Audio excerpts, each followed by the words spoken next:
turn to for sanctuary to the Irish Republic. And yet Mrs. Thatcher tells us that that republic must have some say in our province. We say never, never, never, never. I could be a soldier, go out there and fight to save this land. Be a people soldier, paramilitary gun in hand. I won't be a soldier, I won't take no orders from no one. Stop that fucking armies, killing isn't my idea of fun. They wanna waste my life, they wanna waste my time, they wanna waste my life, and they've stolen it away. I could be a hero, live and die for their important cause. A united nation or an independent state with laws, rules and regulations that really cause disturbances and wars. And that's what I have gone through, all thanks to the freedom-seeking hordes. And they wanna waste my life, they wanna waste my time, they wanna waste my life, and they've stolen it away. I'm not gonna be taken in.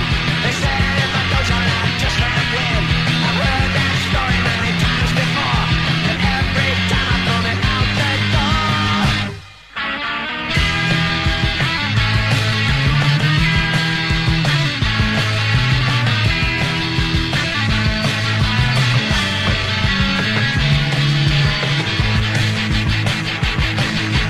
Still they come up to me with a different name but same old face. I can see the connection with another time and another place. And they ain't the red or blue eye, but they think that they're the master race. They're nothing but blind fascists, brought up to hang and given their lives to waste. And they wanna waste my life, they wanna waste my time, they wanna waste my life, and they've stolen it away. But they wanna waste my life, they wanna waste my time, they wanna waste my life, and they've stolen it away.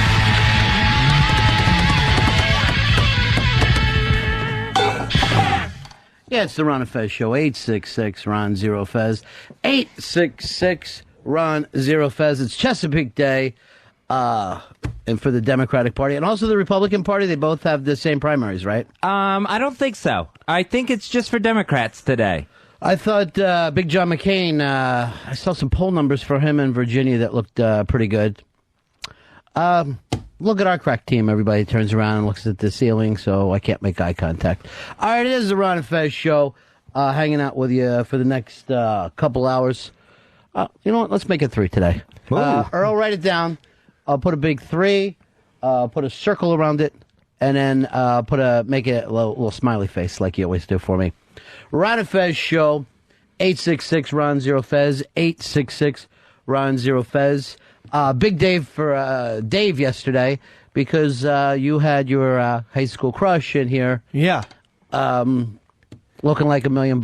Yeah. Here's the weirdest thing. What's her name again? Nicole Atkins. Nicole Atkins, who's a little pop pop star, doing very well for herself. She did Letterman, she did Conan, Rolling Stone wrote her up. She's got a tour coming out right now. She's going to be playing Bonnaroo, by the way. And we got to get that Bonnaroo list. It's amazing this year.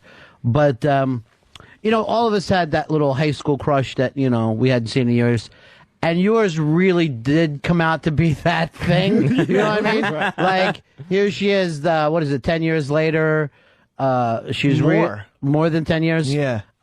She's still really cute. She's a hot chick. She's an artist. She's everything like you daydream about in high school or fucking even junior high school. When you're looking at her, like, she's going to be amazing. And then yours actually is. Right. I used to say, like, oh, Nicole sings so good because she's been singing forever. Yeah. Oh, Nicole has the best voice. Yeah. Oh, wait till you see Nicole grow up and everything.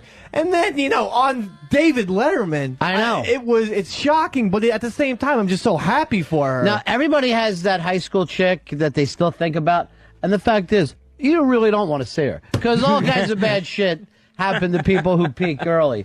But yours turned out she is almost like Lisa Bonet in High Fidelity, where she would be that perfect chick that would put your name in liner notes. Yep. Which is, you know, that's all I want. The perfect male fantasy. That's all I want is liner notes. Special thanks to East Side Dave, and he knows why. Yeah, just give it to me. You know? And she was playing Calm and Collected. I guess she really didn't like me. I mean, dude, no. I watched the way she was. She was glad to see you. No, I mean like that. I mean like in a romantic way. No, she didn't. Oh, she didn't. But you know that she thought that you were the funny kid, the weird kid. She was happy for you that you found a weird fucking place for your whatever creativity yours would be called. But like, she was so charming.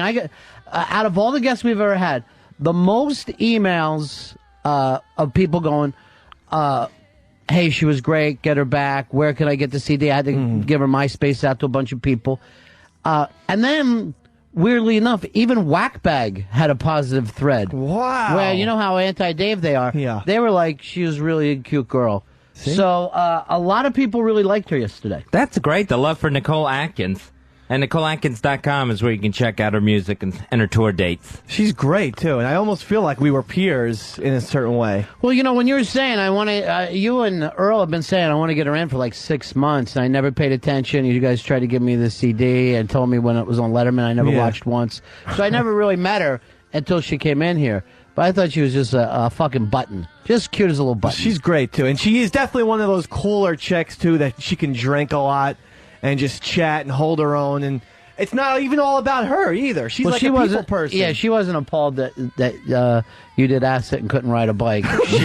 She took that as a funny story rather than a terrible story. Very easy to be around, Nicole Atkins. And I followed that up. The Guys with Ears keyboardist, Cheeker, told her that story and dimed me out. So I gave him an email saying, you know, you won't have a Guys with Ears reunion, but you'll tell all Nicole Atkins all this stuff.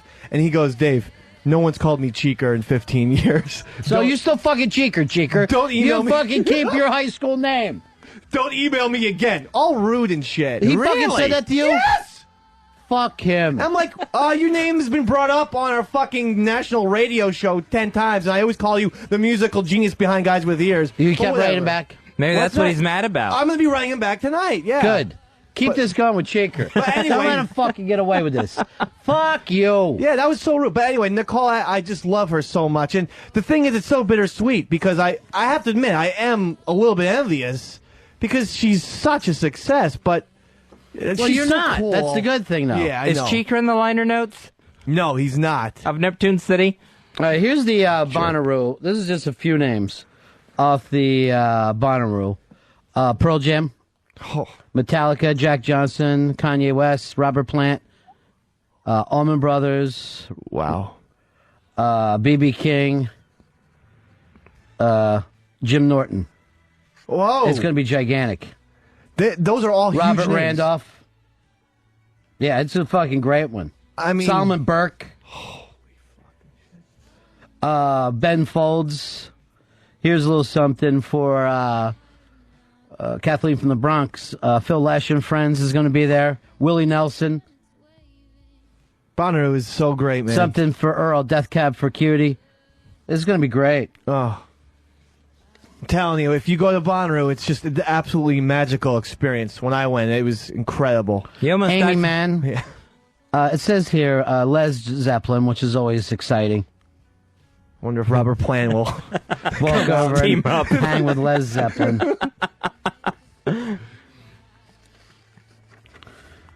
David Cross, Levon Helm and the Ramble on the Road. Fucking Derek Trucks. Rilo Kiley. This is a nice fucking event here. I'm still not going to sleep on the fucking ground over it, but it's a nice event. You can get a trailer. Get an RV. That trailer's sleeping on the ground, but with wheels. You know, you can rent a hotel room nearby. The Big Brother show, you know what I like? I like it to be on TV. I like to see it on big screen, like I did Woodstock. Sit in my house and watch it. Big Brother premieres tonight. It's the first winter Big Brother, Fez. And from what I can see, it looks like they want naked people. There's a lot of strippers and former penthouse pet and people that will just be naked for the online feed and the late night Showtime show. Now, I have been a Big Brother watcher since the beginning, but I never had it in winter before. It's like a summer thing. Right, yeah. So this will be the first twice-a-year Big Brother. So, and I guess they're going to try to shake it up. It's going to be couples. You can be voted out as a couple. No, it's not couples. It's people that they're assigning to couples. They did some kind of thing, so they're saying this is your perfect match. So nobody knows each other. Oh, okay. But they're saying, like, Fez, you're here. Your perfect match would be Mooch.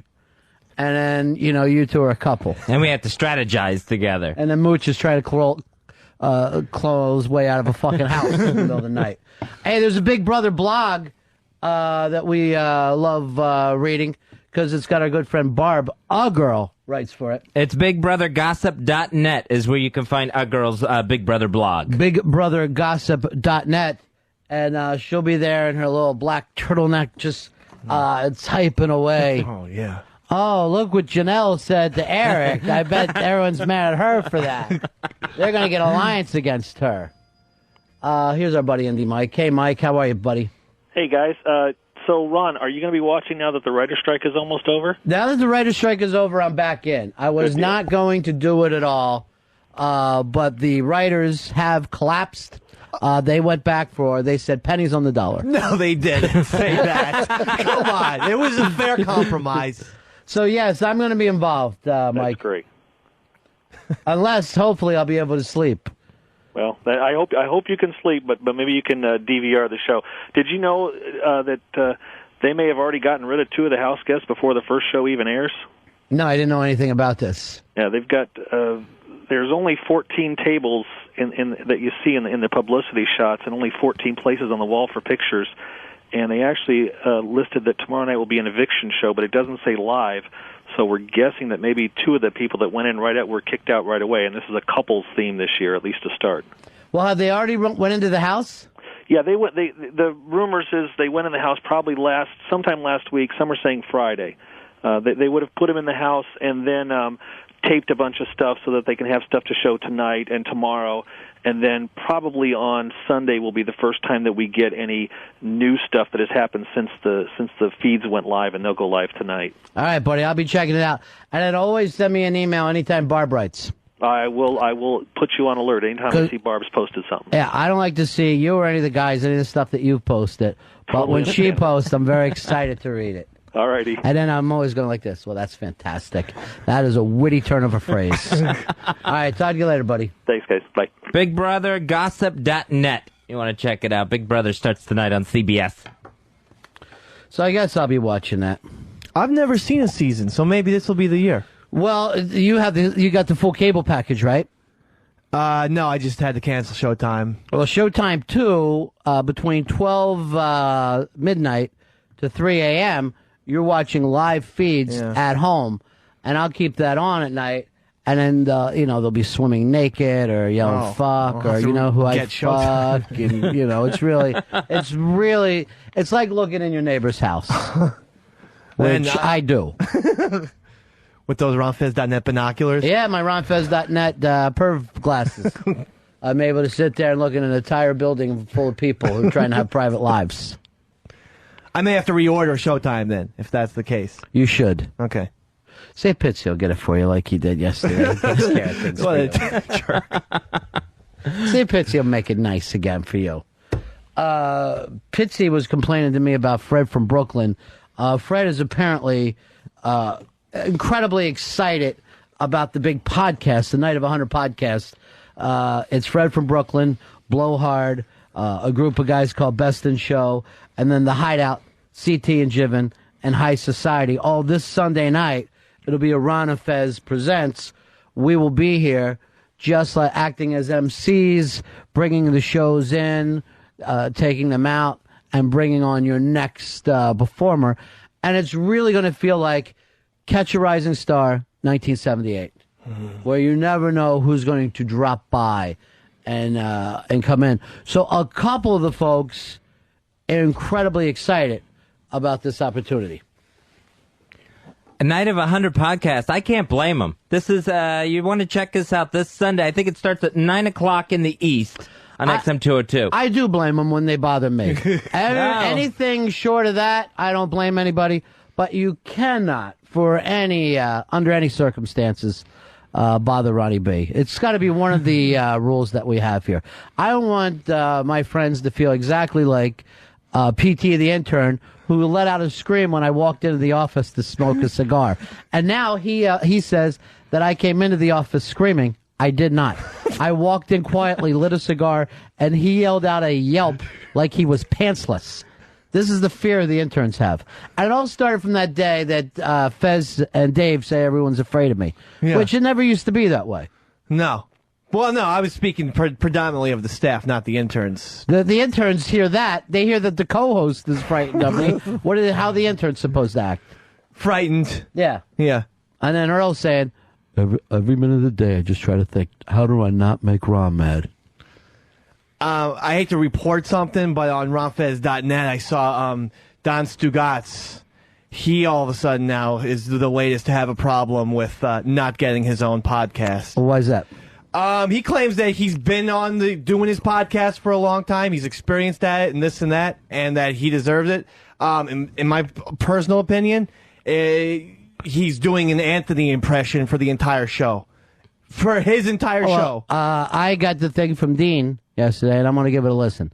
Dean came to me. Right. So, but I know you're kind of an anti-Don Stugatz guy. I mean, listen, your diss that you're going to be hearing is, hey, it's Don Stugatz doing Dice Clay on the Don Stugatz show, basically, and then you'll hear an Al Sharpton thrown in there, and in fact, I think he even tried to do a "You're Fired" at one point. It's just Don Stugatz doing Anthony Cumia. So, well, I told Dean, that I would definitely give it a listen. I haven't listened to it yet, but I'm definitely going to do that. Right. Well, then, because if this works out, we're going to keep doing these. That's why I don't understand people getting upset that they didn't get this or that.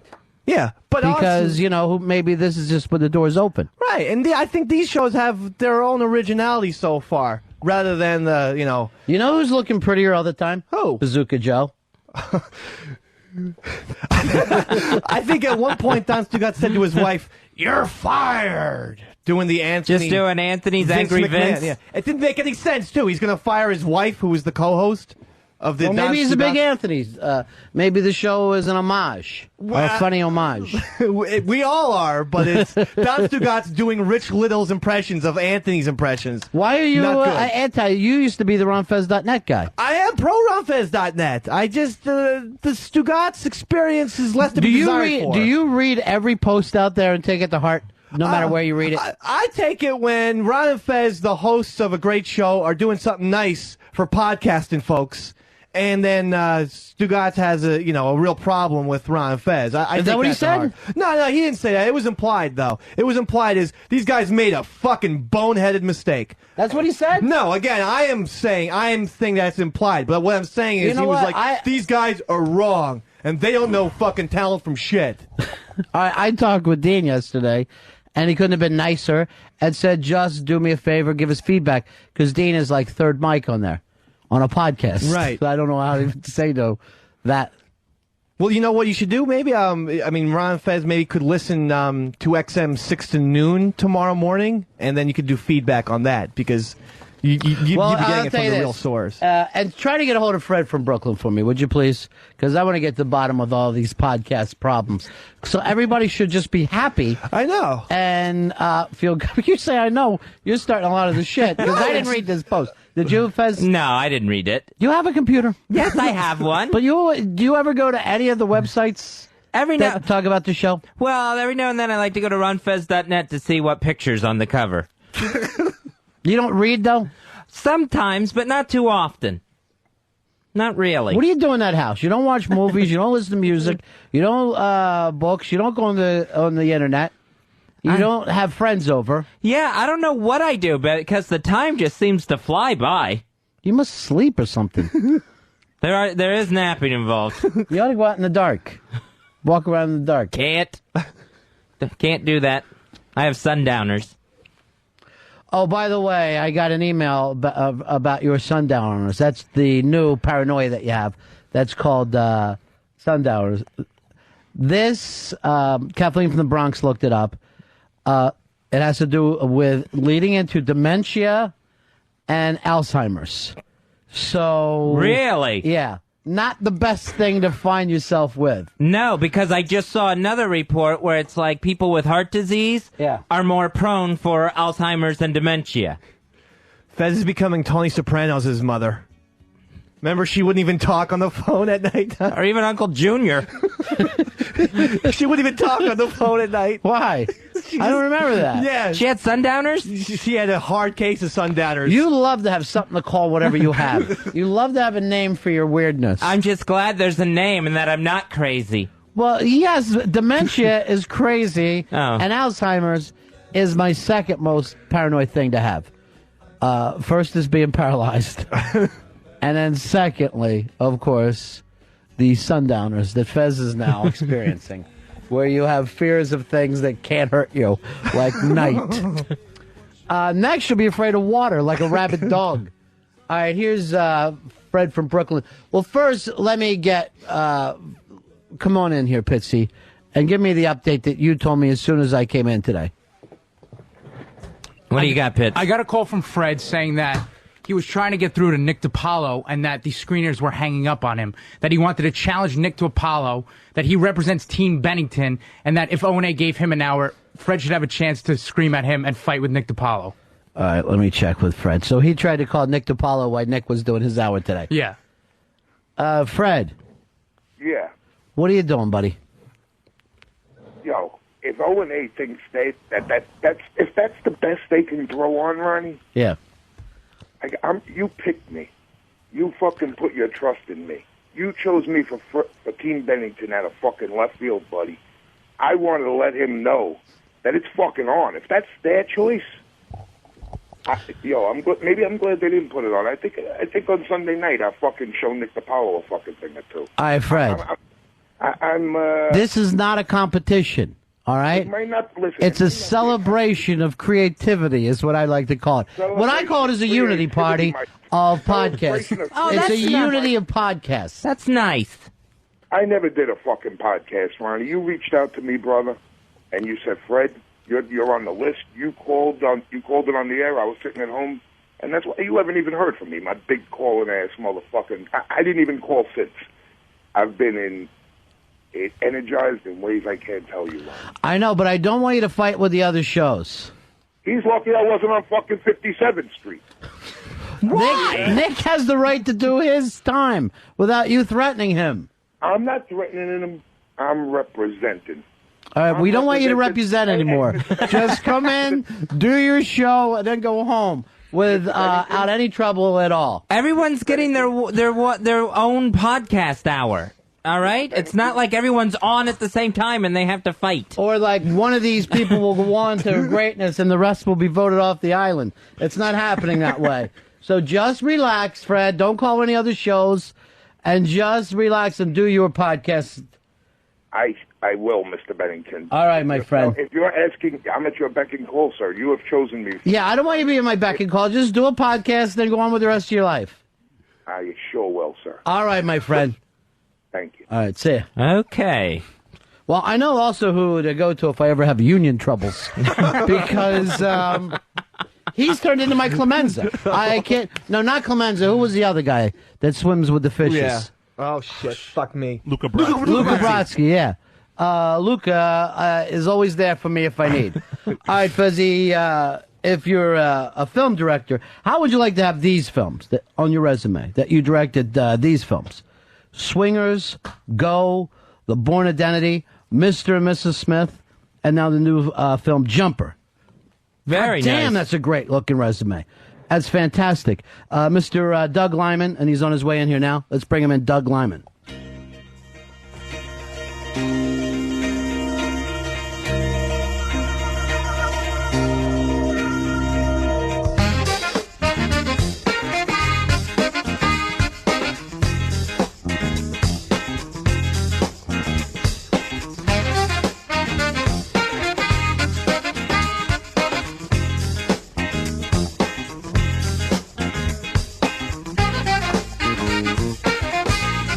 Here comes Doug Lyman. Earl's bringing him into the Swinger soundtrack, so he's walking a little slower.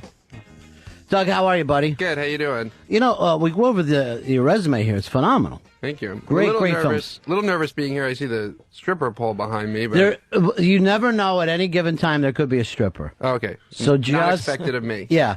But, you know, with some of your films, I didn't think that would throw you off much either. How'd you get in with the Swingers guys? How did you hook up with them at first? Well, you know, I live here in New York, but I went to L.A. to, you know, sort of seek my fame and fortune in the movie business like, you know, everybody else. Right. And found that it was actually much harder than I had ever, you know, I'd heard it'd be hard, but it was actually much more difficult than I ever anticipated. And eventually found myself in with a group of unemployed writers and actors, and we would go to the Derby and go swing dancing every Wednesday night. Be from like 10 p.m. to 2 a.m. and people who had jobs couldn't go because it was too late at night on a Wednesday night, and it was sort of the only perk of being totally unemployed and unemployable. And some of the people that I was hanging out in the Derby with were Jon Favreau, who wrote Swingers and ultimately starred in it, and Vince Vaughn, who ultimately starred in Swingers, and kind of a classic story of a group of people who are totally unemployed going and making a movie about being unemployed in Hollywood. So really, this time that everybody should be yelling, look, you're wasting your time, you're doing the wrong thing, you should be up early in the morning and hitting the pavement. You're hanging out at night with these guys and everybody's kicking ideas around, and the next thing you know, you put this movie together. Yeah, I mean, people really were yelling at me. I mean, it was, you know, like any sort of act of suffering, you know, if you sort of survive it, you know, you look back on it and suddenly, you know, it becomes nostalgic. But, sure. I mean, even in the case of Jumper, I went, you know, this film took me all over the world, and I went back to Prague where I had shot some of Bourne Identity, which, you know, was such a horrendous experience in terms of the battles I had with the studios and because they really weren't interested in me making an intelligent spy movie. They just wanted to churn out another dumb action movie. And I mean, I really came off of Bourne Identity with like a form of like post-traumatic stress syndrome. And I hadn't been back to Prague since Bourne Identity until I went there to shoot some of Jumper. And suddenly, like, I sort of found myself being nostalgic for the battles of Bourne Identity. And so it's amazing how, in sort of hindsight, these really sort of tough periods in your life suddenly become like you just made it sound like amazing. You know? Like just the days hanging out at the Derby. Coming up with Swingers, and the reality is we were miserable. Everybody there was like, our careers aren't going the way we want them to go, right? Of course, you're totally unemployed. You're not. And meanwhile, the thing about Hollywood is every once in a while, someone you know sells a script for $1 million. Right. So it's like the worst possible world of being unemployed, because you're unemployed with people hitting the lottery jackpot, like, you know, once every 4 months.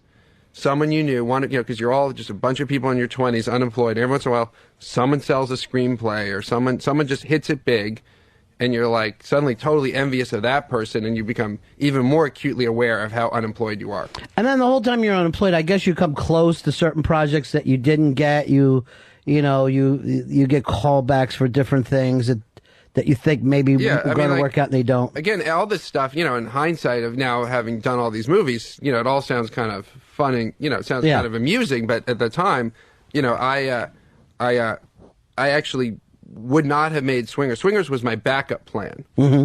I was trying to make a film called Parents' Night for Paramount, and I had been working for like a year to get that job. And I ultimately lost it to the director of Fat Camp 2. And, you know, it's like, I know you're going to, like, laugh, and it sounds like a joke, but, like, you know, if you're the guy who's, you know, suffering at that moment, to lose the job to that guy, and Right. I don't even know who that person is now, and like, you know, they, for all I know, they're like, you know, some significant director, but at the time you're like, okay, that's how bad things have come, that's who I'm actually losing the job to, but in hindsight, like, you know, had I not lost that job, I went to Made Swingers. I mean, I never even told, I had like an agent at the time who you know, maybe I'd speak to like once every 3 months, and who was helping me try to get this, you know, this job that I lost to Fat Camp guy. But I never even told him I was making Swingers because I didn't want him to stop looking for a real job for me. Right. So it wasn't until I was done with the movie that I called him up and said, you know, by the way, like, since we last spoke 3 months ago, I went and made a movie. And Right. he's like, oh, I'd love to check it out. And obviously that was Swingers. And then after you guys made Swingers, you're pretty much taking it around, battling it out too, of, you know, every film festival you get into too. I mean, nobody was a star, nobody had anything happening at that time, so it was great to have buzz on this movie, but... We actually didn't have buzz. We had like anti-buzz. We did not get into the Sundance Film Festival. Is that right? The whole film was sort of the timing of when I went into production. Everything was about like, we make the movie, it gets into Sundance, it gets bought. And in fact, we got rejected from the Sundance Film Festival. So, you know, there were some dark, dark days. Did they give you a reason why that film doesn't get into Sundance? Because a lot of, you know, films that get into aren't even watchable to me. There's a lot of films that come out of Sundance, but there's a lot of films that I wouldn't be able to sit through. I couldn't be on that jury. No, the explanation you get is it's not a good movie. Right. Not good enough. So that's, you know, that was probably, you know, of one of the darkest moments of my whole career was not getting into Sundance Film Festival. And then, you know, things sort of, you know, in a kind of, you know, in my life, at least things have sort of, you know, traditionally kind of worked out, not maybe in the way I expected them Right. to. And so, in that particular case, we didn't get into Sundance. Turns out that was the year that Sundance had the most, you know, aggressive bidding on independent movies. And we showed it to distributors maybe a month after Sundance ended. And we ultimately sold it for a lot more money because of what had happened at Sundance. And we ultimately benefited from not having been at Sundance. But it's still like a personal sore point. And when I go to Sundance, I'm like, I see these young filmmakers with their movies there, and I'm like, that should have been me and Right. Favreau. We should have been the guys there with a movie. You never had that opportunity, and that's one of the goals that you always wanted to, you know, to do. Well, then I went there with Go, but Yeah. it wasn't the same because I already was established off of Swingers. I wasn't, Right. Like, I should have been the guy being discovered at Sundance because that's like, you know, obviously, you know, it was an intense, incredible experience for a filmmaker to have that. Right. But then we did, once Miramax bought the movie, we you know, went to all these fancy film festivals with it, like the Venice Film Festival. And, you know. And that exploded for you over at the Venice Film Festival. You guys came out of that fairly with a lot of buzz, right?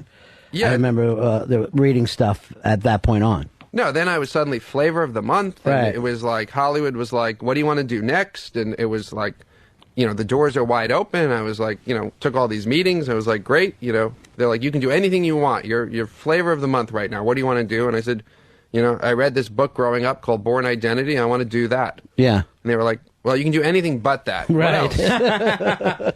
Fine, I'll do Fat Camp 3. And that was in 96, and it took me all the way till 2000 to actually get the rights to do Born Identity. And Go was another independent film because that's a terrific movie too.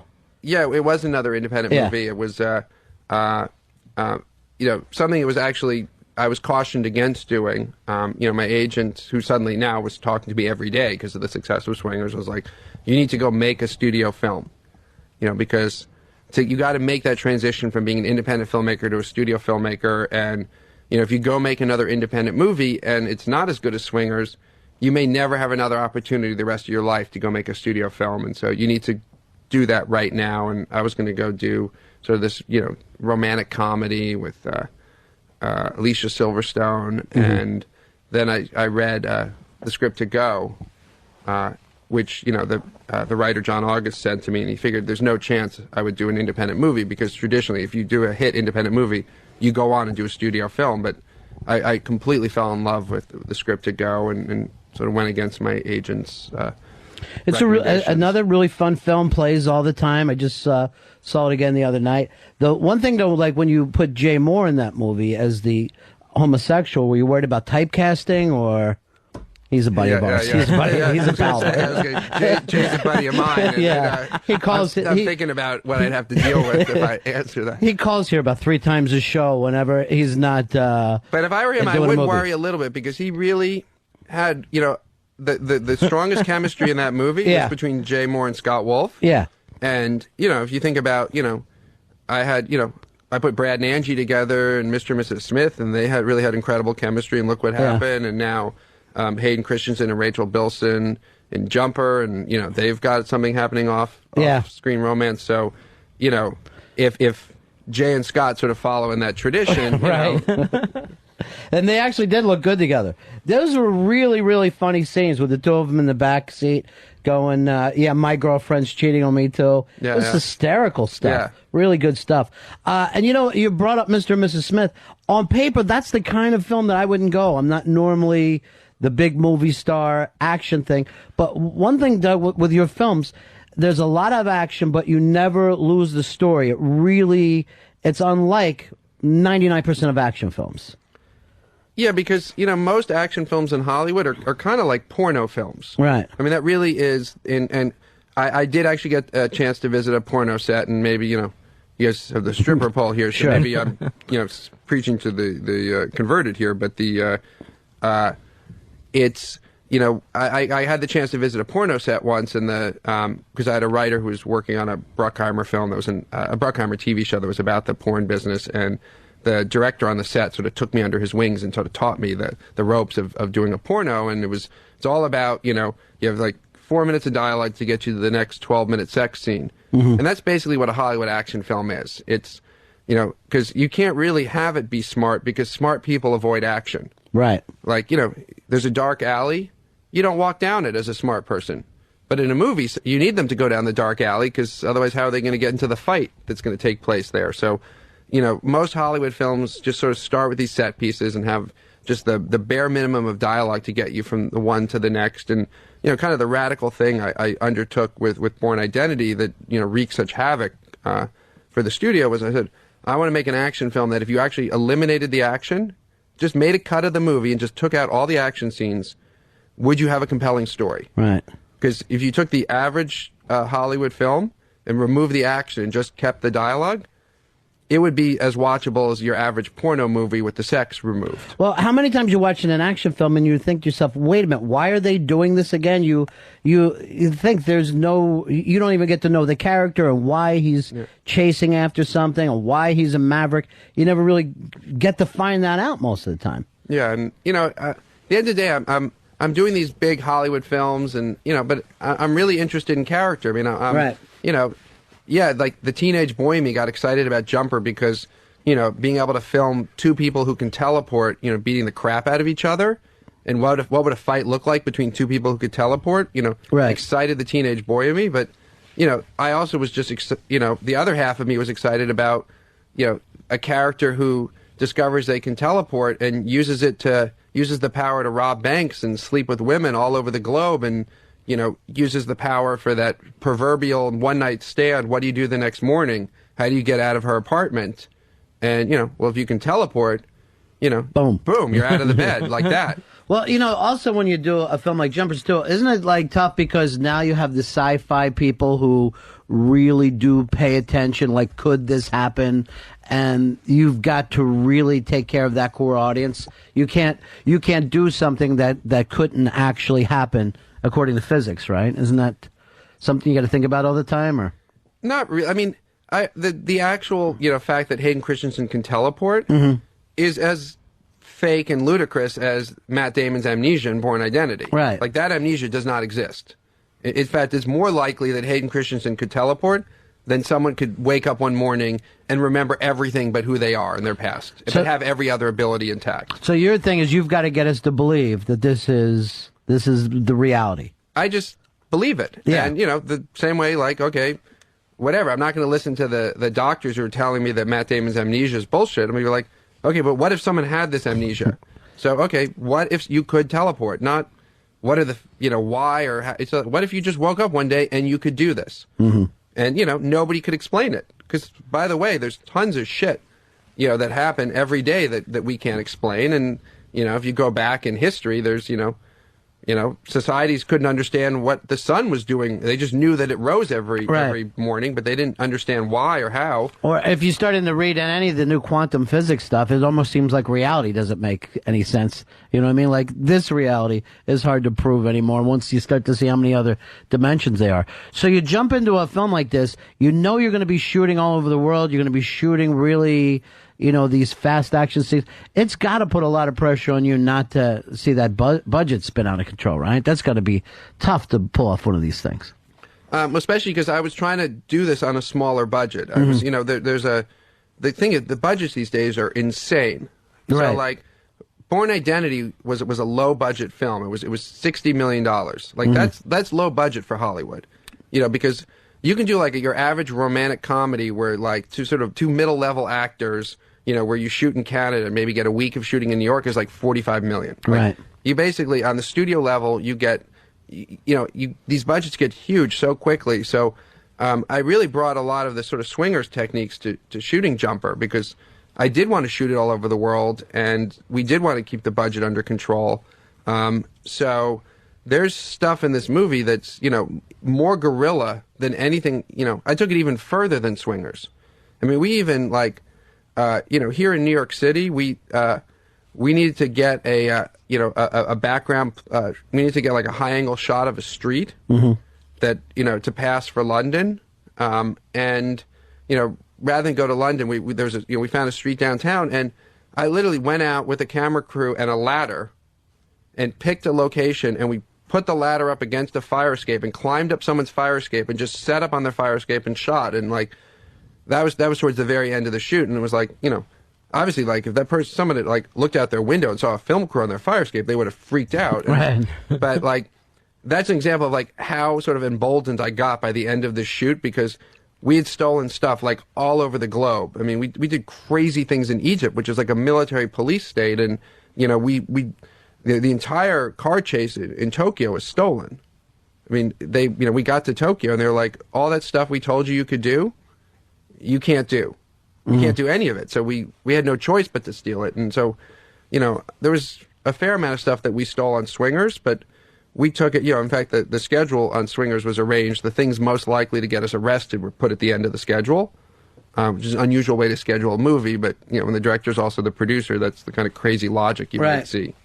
But even now, I mean, Swingers runs all the time, but you don't sit there and go look at this, cheap film. It looks like it only took $1 million or $2 million to shoot it. It does look like a Hollywood film, Well, because we actually shot it in real locations. I mean, it was like kind of, simple, crazy logic for Hollywood, but simple. Like, normally you're going to shoot a scene in a bar. You're going to close the bar down, so it's going to cost you a lot of money because, right, you buy them out. Business. Then you go and you pay a bunch of extras to come stand in the bar and make it look open again. And I said, well, why don't we just shoot in the bar when it's open to the public? That way, the bar won't charge us that much because we're not interrupting their business, and we don't have to pay for all the extras. And so, it's kind of, you discover while you're in the middle of shooting, like, why maybe that's not a good idea. Because, in the case of Swingers, we discovered that, we would make whatever area we're shooting in a little brighter than the rest of the bar, because we're shooting film. You need, the bars are a little bit too dark, and we would discover that, people didn't really know we were shooting a movie, but people naturally move away from the more brightly lit areas of a bar. Yeah. So we would sort of brighten up the area, and I'd get ready to shoot, and suddenly the room would be empty, and everyone would be somewhere else in the bar. Be like, well, that doesn't work.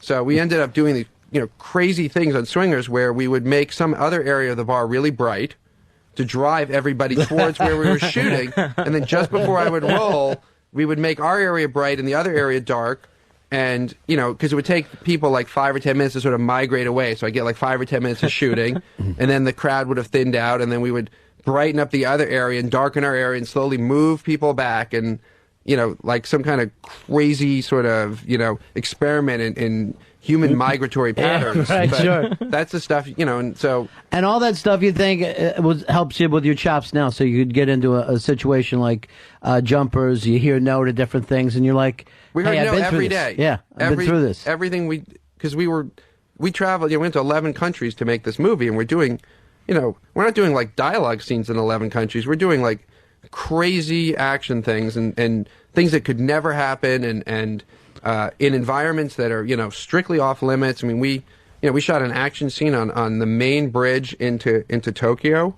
the Rainbow Bridge. It's like the equivalent of like the George Washington. Imagine the George Washington Bridge without there being the Holland Tunnel or the Lincoln Tunnel. There's just one way from like New Jersey into New York. We shot on that bridge and we just stopped a car in the middle of traffic and shot, because that point of the scene was that they actually ditch a car in the middle of the bridge, and we just did it. That's great, man. I love the attitude. Doug Lyman, thanks so much for coming in. The new movie is Jumpers. It's going to open nationwide this Thursday, Valentine's Day, February 14th. For more information, you go online, jumperthemovie.com. Right back, Ron and Fez. Thanks. It's the Ron and Fez Show on XM 202. I heard there was a bet made People yesterday. talking about this bet that went down on Ron and Fez yesterday. What was that about? See, well, my girlfriend was in the studio with Ron and Fez yesterday, and a bet was made that if the Giants win against the Patriots, Lily comes over and spends the night over our house. It's like a horror movie. You got to survive. Just go with it, Lily, and enjoy. I just gotta get really drunk. Yeah. Let all my inhibitions go.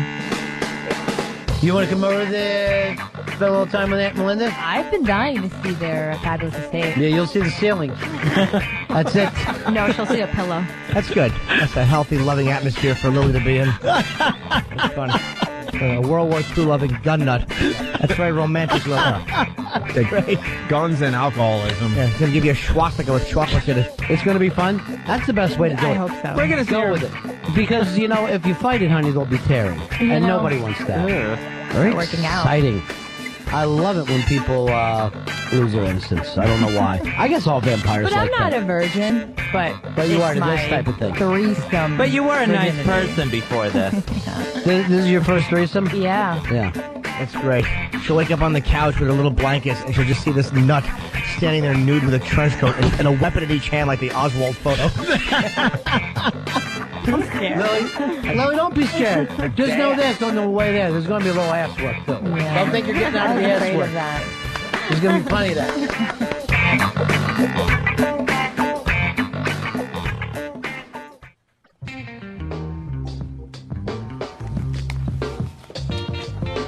No way, Corky. You're not putting up with these people. And I'll tell you why I can't put up with you people. Because you're bastard people. That's what you are. You're just bastard people. And I'm going home and I'm gonna bite my pillow. It's what I'm gonna do.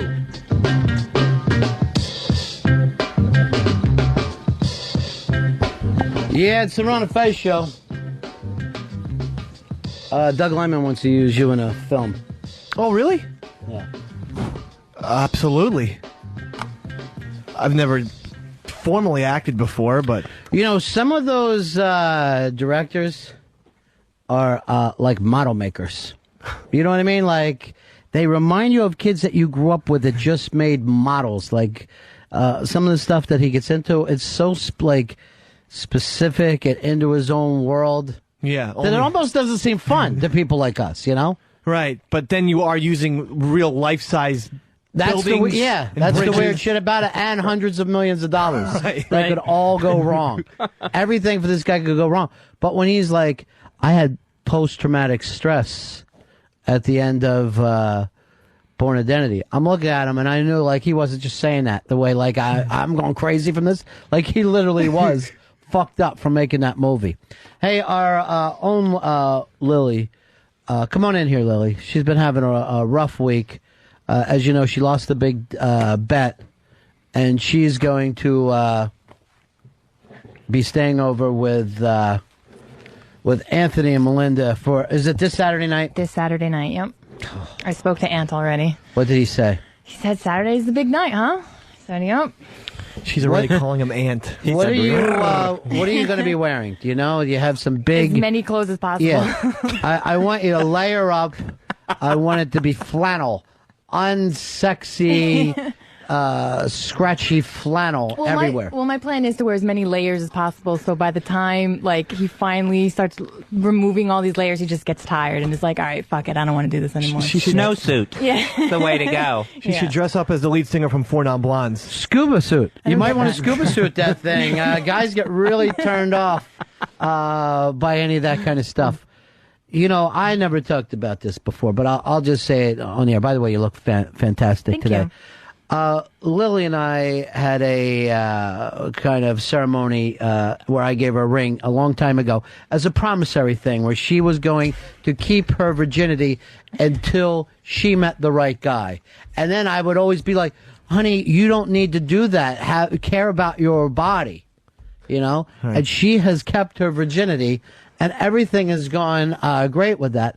And I don't want Aunt Melinda to steal this from her.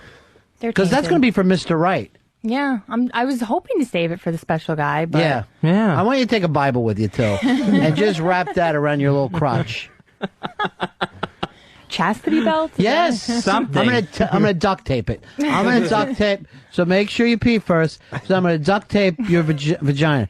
And the thing with her, I'm not going to need much duct tape. It's just a tiny unused thing. Just the tiniest, like a hairline fracture. Nice. Yeah.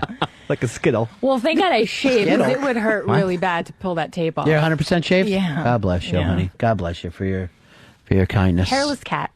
Oh, that's nice.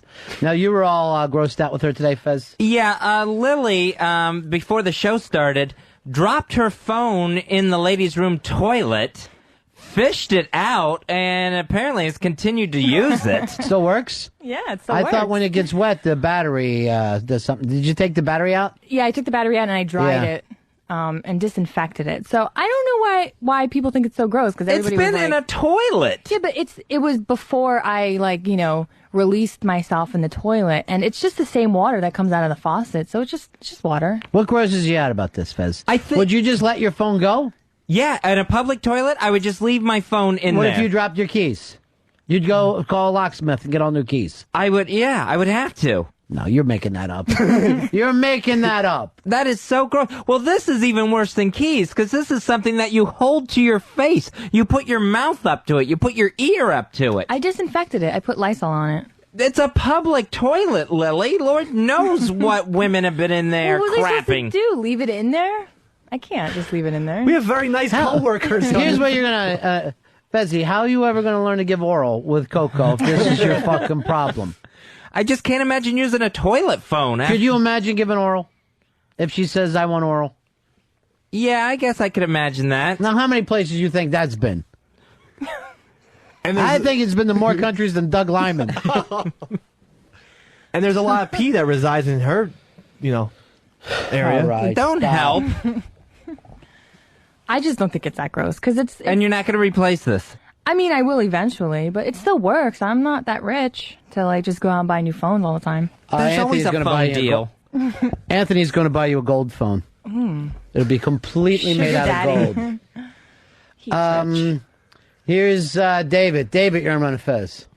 Hey, Ron, how you doing, buddy? I can't tell Lil how to keep Melinda away, but just drop a few hints that you're into black guys, and Anthony won't come near you. Smart idea. Smart idea. Not bad at all. You want Earl to go with you? Gio, you're on Ron and Fez. Hey, guys. Lily, why don't you just not shower until Sunday? Not a bad idea. He also is as bad as Fezzy with the germ thing. Oh, yeah? So that's a good thought for you. Okay. Don't shower and bring a black guy? Yes. Or just say, black guy just came all over me, so I'm sorry I'm so late. I didn't have time to shower. That's a more direct way. Yeah. I'm blunt. I'm blunt that way. Just say no. It'll work. Yeah, it kills two birds with one stone. Here's Matt. Matt, you're on Ron and Fez. Hey, I got to say, I listened to the show yesterday, O&A, and I was pretty impressed with Anthony's S&M knowledge when they were talking about that guy getting turning blue on the show. Yeah, it wasn't a shocker to me. I'm going to tell you the truth there. So, Lily, you got that to look forward to. Yay. I think every guy should know his S&M facts. I know I do. Yeah. Do you? Yeah. but you're normally the bottom. You're sitting there with a fucking ball in your mouth and your ass up high. Fine. I know it takes me 12 seconds before I can get honestly choked out. That's all. 12 seconds? 12 seconds I can get choked by her before I was going to say, you can do it with me. I'll crush your fucking windpipe. I will crush your windpipe. Right. It's a totally different thing with different people, you know. Yeah. Her hands aren't as large as yours. It's not a matter of that. It's just technique. Right. Yeah. She's not a killer. I'm not saying that you are. Don't even bring that up on the air. Why would you fucking even say that? Seriously. I wish that hadn't come up right now.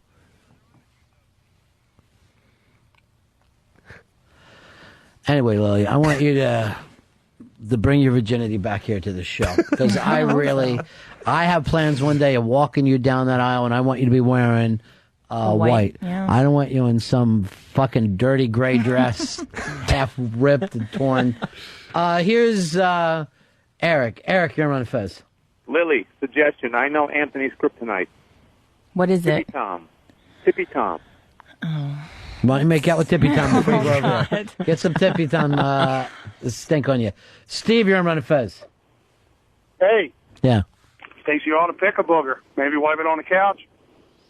Picking boogers, farting. Just get out there and be just as dirty and gross as possible. Here's Tom. Tom, you're on Ron and Fez. Whoops. Tom, here you go, buddy. Lost you. His point was, Lil, you seem like you're looking forward to it. I mean, I'm looking forward to see his house because I don't think anybody's really ever seen it or been inside of it. So, but I'm scared of getting raped. Do not eat or drink anything there. Unless you want to pass out. Poison, yeah. That's up to you. No, it won't be poison.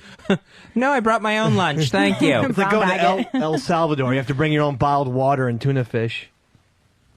Why can't you bring something good to eat? Why don't you just bring a tuna fish? Well, it's cost effective. That's what they prescribe for you to do. Here's Joe. Joe, you're on Ron and Fez. Yeah, hey, Lil, I just want you to just understand that, Anthony does have a gigantic hog. That's what I worry about, crushing her. Because her vagina is the same time as, like, take your shirt, look at your buttonhole. That's exactly the length and width on a men's dress shirt. Small. That is the length and width of her vagina. It's so tiny. Well, she's in trouble then. Yeah. I don't even think you're going to be able to get a button into it. Here's Jay. Jay, you're on Ron and Fez. Hey, how's it going, boys? Yeah. Oh, we could have Lily tell Anthony that she's a Jew. These are all helpful hints. All these things are going to be good for you. You just made out with Tippy Tom at a Jewish ceremony. This could be really good stuff for you. It is going to be a long night for you. Yeah. It's going to be like one of those Endless nights in a haunted mansion. It's going to be the same exact thing where the pictures are going to, their eyeballs of the pictures are going to be going back and forth. Oh, God. Bring lots of no-dos. What's that? Anti-sleep medication. Oh. What year is this that you use words like no dose? Here is Radio Shark. Shark, do you have a funny joke? Hello? Yeah, go ahead. Lily, just cut your hair, dye it blonde, and talk like Opie. He'll stay away from you. But then again, who knows? That laugh. That evil laugh of his. Teresa, you're on Ron and Fez. I really think Lily should be more frightened of Melinda than Anthony. I think she's looking forward to the Melinda part of this. She really, really sounded really into you. I think she's going to tear you to pieces. I think Anthony might be a little afraid. He might stay in the background. I do think that Melinda is the more aggressive one in that relationship. I think so. Why are you smiling? Because I'm scared. Scared or excited? I don't know. You're just going to be running from room to room with Anthony chasing you, Melinda chasing you back out that door. Earl, would this for you be like you staying at Fez's house? This would be like Mooch staying the weekend at Fez's. Whatever happened there, Fez? You got drunk, you said you wanted him to live with you, and it never came about? No, because I didn't remember saying that afterwards. You don't? No. That was a really drunken night. I'm only going by one person, I'm not going to say, you probably know who it is because of gossip, but she said that when you asked him, you also had your hand on his face. Really? Yeah. Oh, God. So it was one of the people sitting at the table. Who do you think would come running to me telling me information? I would think it would be Miss Winnie Cooper. All right, I'm not going to answer you then. I'm not going to have anything to do with it. That would be my absolute guess. I'm not going to say one way or the other. Tell me if I'm right or not. Yeah. Here's Mooch. Mooch, was any of Winnie's gossip true? I didn't know anything about Winnie getting involved. Yeah, well, she told me the gossip, but did he have his hand on your face when he asked you to stay over? It was more kind of like, the back of your head? It was the back of the head. Puppy. How embarrassing. Embarrassing, give in. But you're accepted here. It was more if you'd ever want to come over and visit, that would be nice, you know, come over, say hello. And come.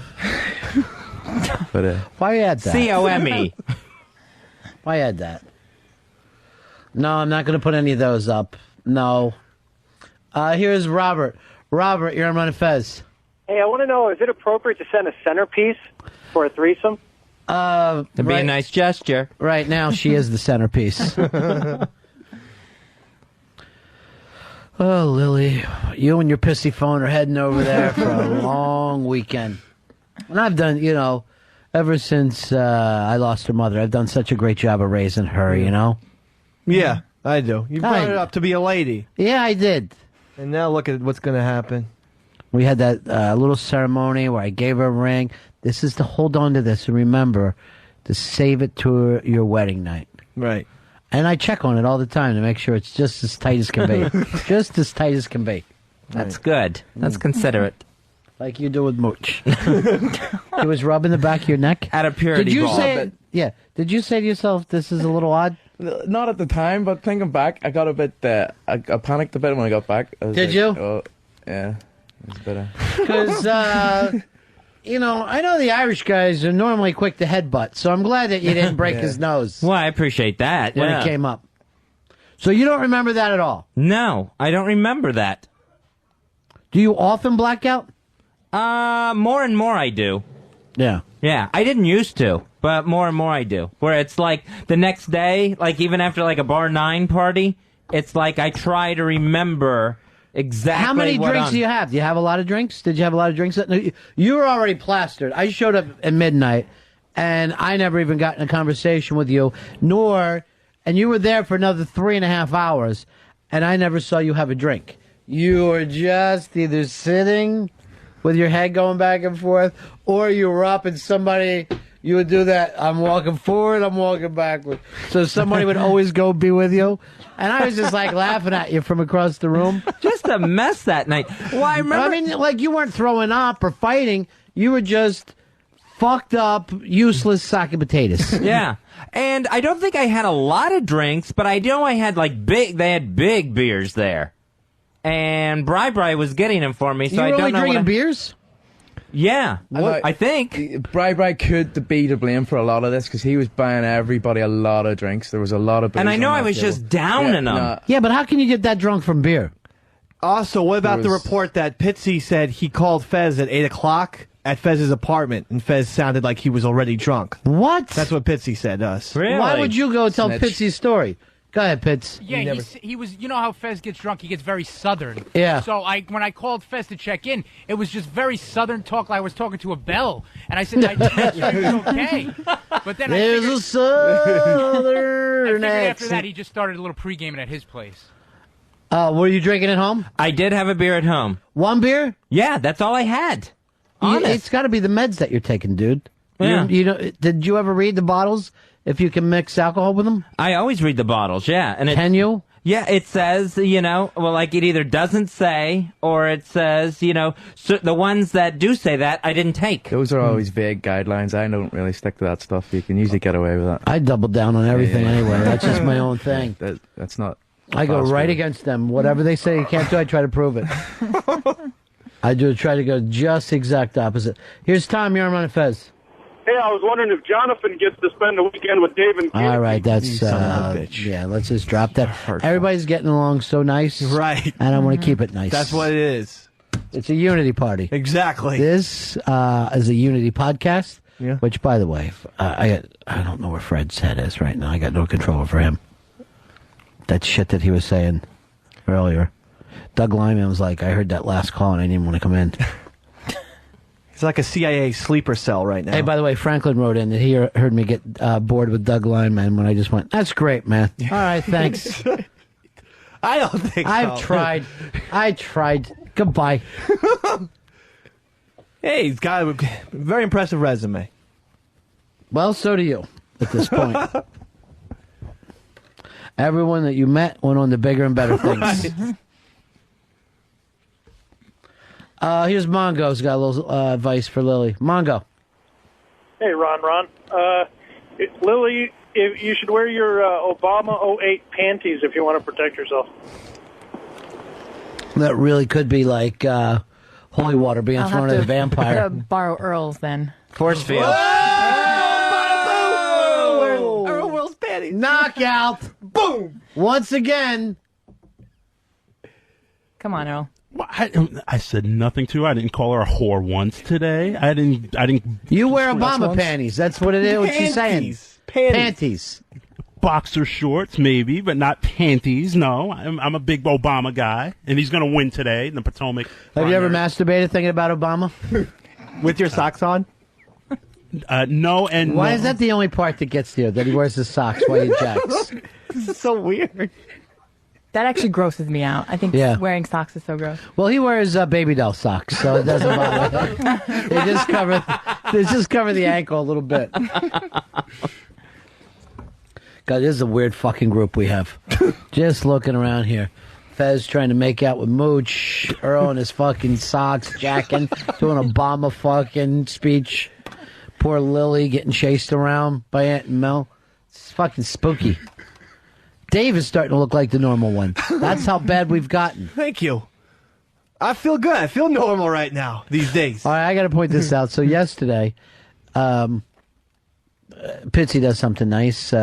His chick is heading downtown. So he goes, hey, I don't want you walking in this cold or taking a train. Here's money for a cab. Because I said, you grabbing a cab? And she says to me, Pitsy already took care of it. And I thought, how sweet. Aww. So then later, a bunch of guys are sitting around talking. Pitsy comes out. How'd that cab work out for your wife? I gave him money for a cab. Is that okay? And Dave was so pissed. Yeah. And then he even did it in front of your old high school fucking in front of Nicole Atkins. It was the unclassiest, I'm a Long Island blowhard. I have to brag about my whatever I do to make myself look like a big man type shit. You were a good Samaritan. I thanked you for the $5. You don't have to tell everyone, including 2 fans of the show came in from Pennsylvania. Hey, how'd your wife like the $5?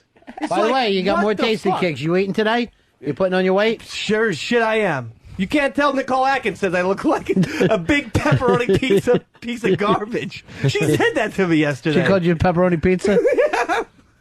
I'm like, I can't help it. I'm Stuffed fat. crust. You got red hair.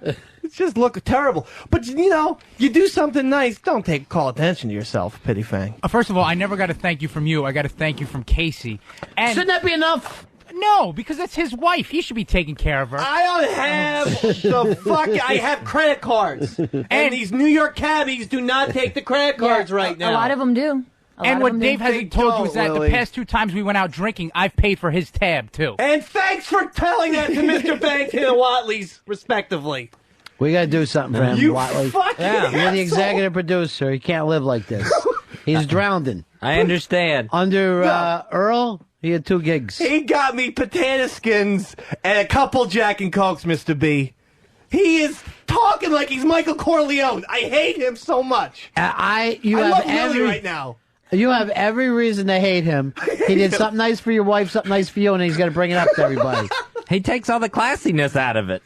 You're not supposed to do that, Pepsi, there was plenty of times where I bought you drinks and did not go running back to Mr. B&W. Yeah, because I was an intern and we weren't even supposed to be drinking together. Oh, you are just You broke those rules? betraying son of a You broke bitch. those rules? Such a betrayal. I can't wait to hang out with Lily. What She's my new intern best fucked it friend. up so I said you couldn't drink with interns anymore? No, it was myself. It wasn't anyone else. I went out with Bill, the intern from O&A, And you acted crazy, and you ran out on the bill or something. Something like a guy on the table, and Winnie Cooper was there, and Frenchie was there. She gave me the quick fucking. I get a literally a telegram for her when anything's happening. Her, Frenchie, and then Too Cute, who disappeared off the face of the planet. So that's how much I must have made a spectacle of myself. I saw her, I think, at the Christmas party. Really? I didn't. Somewhere, I didn't see yeah. Not that long ago. Wow.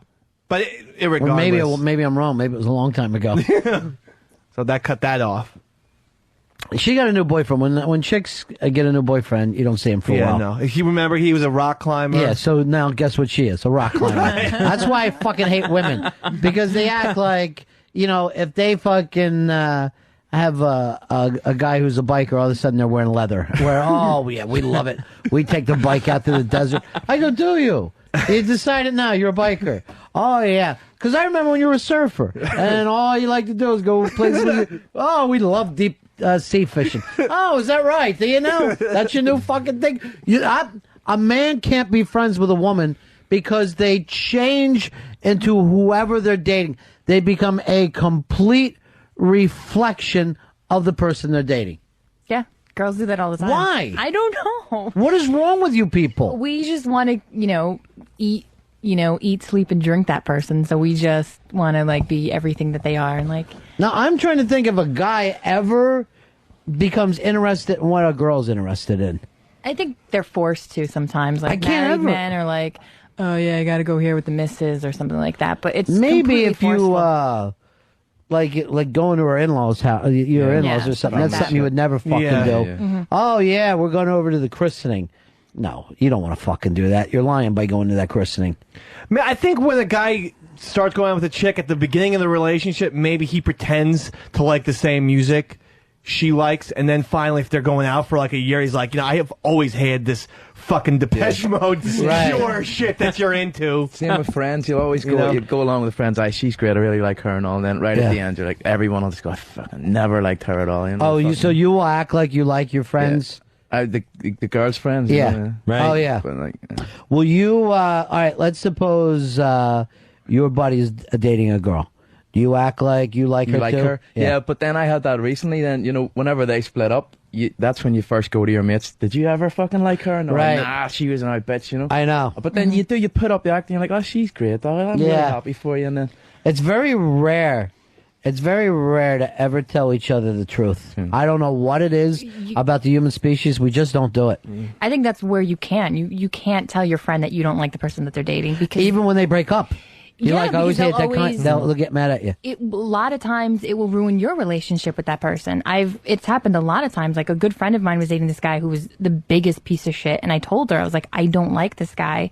I actually saw him with another woman and told her, and she took it out on me, and we still haven't spoken ever since. And this was 5 years ago. And it's not unusual. Yeah. It's not fucking unusual that they want you to lie. They want you to say, yes, this is great. Even when they come to you and they act like, oh, he did this, you are not even allowed to say, well, fuck him. Yeah. Because a woman will fucking cave. I will never tell them. I'll let them vent, but I will never tell them what I really feel. I'll be like, well, Now, do guys expect the same thing? The guys expect you to like, and you're never allowed to badmouth? Because I hate when a guy will start and badmouth his fucking wife to me. I'm like, well, why are you fucking married to her? Why you... Or acting like I'm in the same thing, like, oh, I can't do that, or I've got to check. What? You got to fucking check what? Who are you dating, your own mom? But I'll do that at first, pretend to be nice. You pretend to like the girl, you give her a chance and all that. But not, I have a mate now, I fucking tell him I don't want her around. Don't want to see her, I'm not giving her enough chances. And then it's like, nah, she's a fucking nasty bastard. She's like Gail O. She reminds me of Gail. Oh, you're a crazy person. Hear him going, no, please. Well, you have every right. I don't think you should. No, that's criminal damage, darling. Please don't do that. You can hear her on the phone. Fucking kill you. But what is it about guys that they like to fucking date crazy girls? And we've all been in that situation before, where you're dating an absolute fucking maniac, and there's something about it. It translates to the bed. Yeah. Yeah. That's all there is. You can't blame him for that. Right. Gotta do it. Anything you'll fucking put up with the other 23 hours a day. Just 23 hours a day of complete torture for one sick fucking twisted hour of fucking degenerate sex. Where it's like, fucking fucking a sick animal, a mentally deranged animal. But it's fun. It is. It's fucking fantastic. When you just hear yell, "No, punch me!" Bam! Oh yeah. Fucking say it again. That's the fucking crazy thing. And, that's why the whole thing of, like, you ever watch a fucking movie and it's like, the love scene, so they got candles up in the whole house and there's the big bathtub. No one wants that kind of sex. That is not fucking enticing to anyone. No one wants romance. You want twisted, mentally fucking deranged, sick fucking. Yeah. That's what you're after. I can't believe how many women have the quote unquote the rape fantasy. I mean, it seems to be the norm these days, where you hear a girl say, "I just had this fantasy of being raped." Yeah, all the time. But I mean, I don't think you have a lot of men saying, "I have a fantasy to rape." So it's just really. Well, here's the thing. Not saying it. I'm going to tell you this. Yes, they do, because it sets them free. They don't really want to be raped, but they want to experience the rape fantasy. It's just the same as being on a roller coaster, right? A roller coaster was set up as a runaway train. No one really wants to be in a train that's lost its fucking brakes. Right. You know what I mean? Yeah. But you do like a roller coaster. That is fun for you. So I think that's where it comes from. But I think they pick up the rape fantasy when they're little girls, and they get these things, and they think, well, I can't do that. Well, how could I? I could if it wasn't my fault. I think it was because we put so much of our don't do that on little girls that they pick up this. Lily, where are you on this one? Yeah, I agree. I mean, I have the rape fantasy. Not violent rape, but, Forced. And, aggressive. Right. Now, because I grew up with Catholic girls, and they always said no while we were doing it. That was... And you're like, seriously, no? And then the fucking thrusting. You're like, hold on. You can't be fucking telling me no, because I don't want to hear about this later. Like something fucking happened. So they were fucking playing it out at a very early age. We'd be like in junior high. And you fucking see that they're excited and they're acting excited, but they're still saying no as that defense system, so they don't feel bad about themselves. Yeah, most girls are raised to believe that sex is something dirty and taboo. Right. So, you're dirty if you actually enjoy it and want it all the time. Right. And I think that's psychologically what fucks up with women's heads a lot. Absolutely, because they are being raised by an insane person, their father. I did the joke about, the thing with Lily, and she's made a promise. There's fucking guys in this country that do that shit. Yeah. The sickness to act like their fucking big concern in life is their daughter's vagina, and they should be trying to protect it like it's a fucking hockey net. Right. And they should be the goalie, stand in front of that, keeping everything out. And what's she thinking? Oh, this little vagina of mine, so precious. Yeah. Oh, it's not. I don't want to think. No more fucking precious than your elbow. I'm having a daughter, and I do not want to think of her even owning a vagina.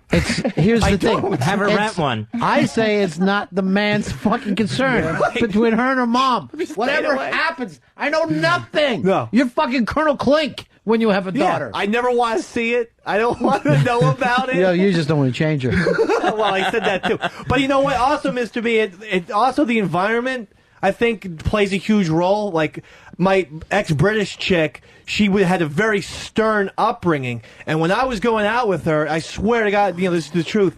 She actually asked for me to wake her up if she was napping or in the morning. Wake her up by me jacking off on her face, for real. And it was like the weirdest.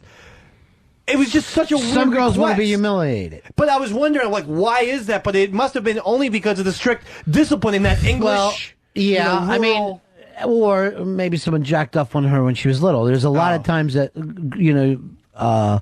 girls get victimized by stuff. Right, so I'm a real asshole then. For not checking, saying this is the reason why. Yeah, for not getting an alarm clock.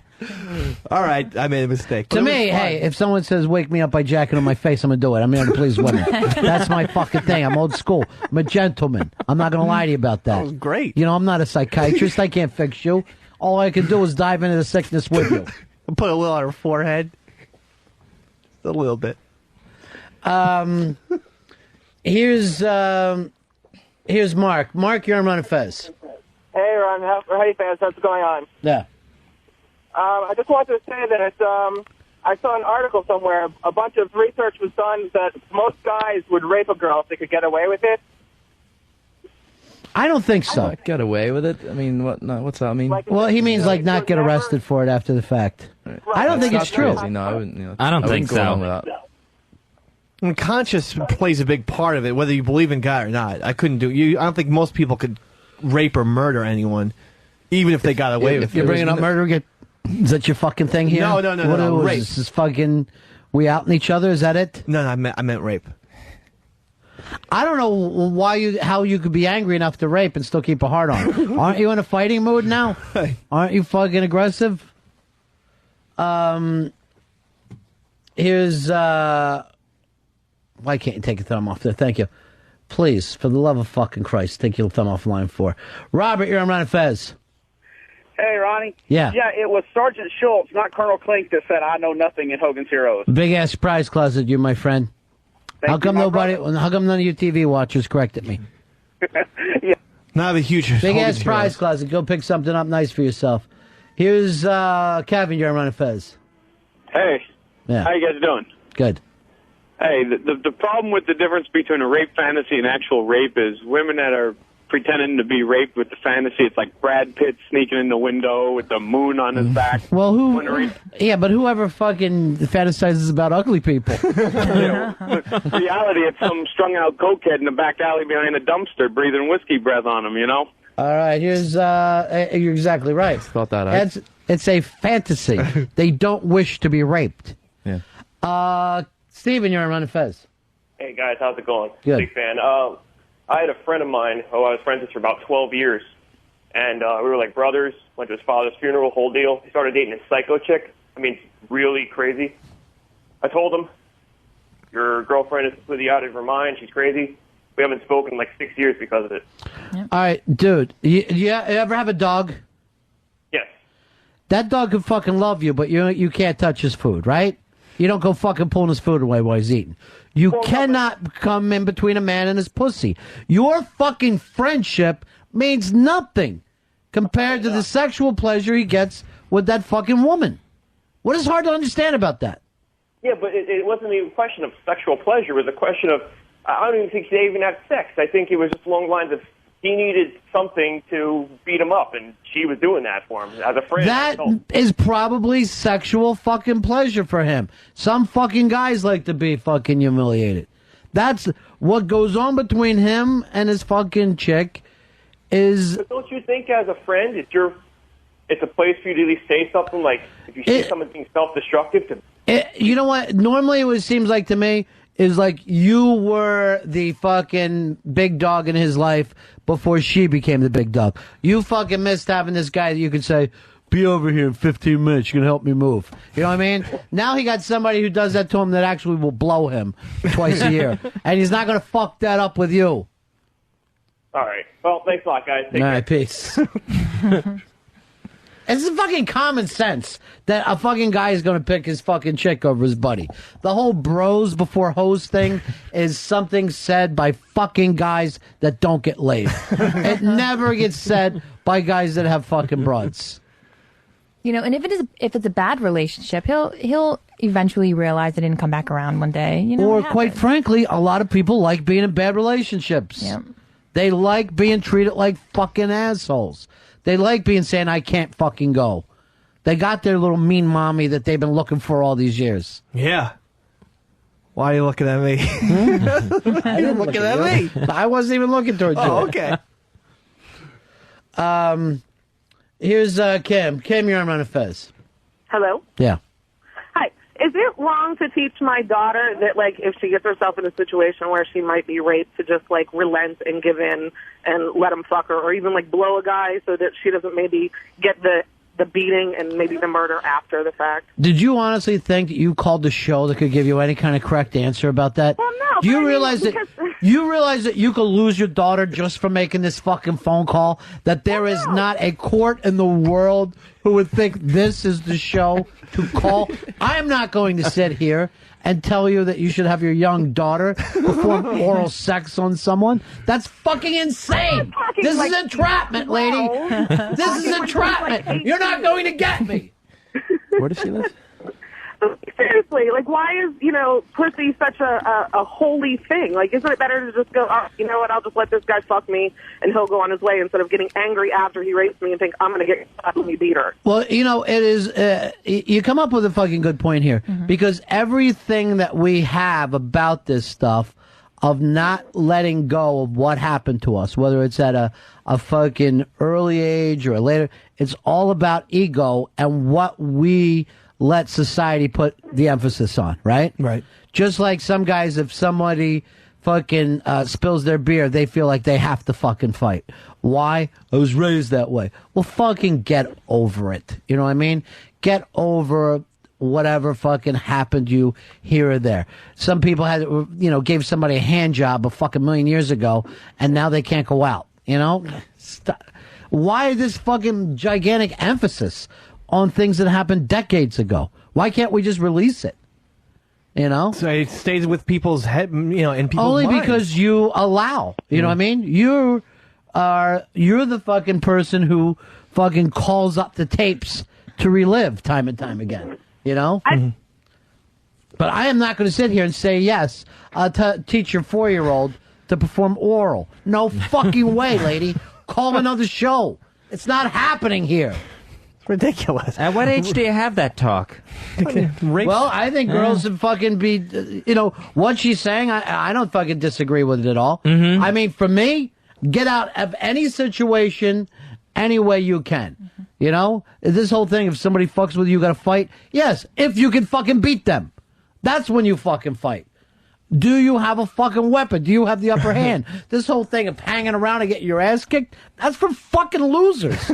There's no army in the world that would act like we have to protect our honor and get beat today. Fuck no. You fucking speed back, get some fucking friends, they go looking for the motherfucker. Do you have something in your hand to hit him with? Yes. Do you gotta fucking jack someone off to get out of his fucking situation? I'm not gonna fucking tell a girl that's a terrible thing. Protect your honor. Get beat up first. Why the fuck would I?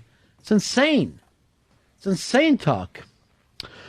But no, I'm not going to be having some fucking show where I'm handing out information to people like I'm Dr. Phil.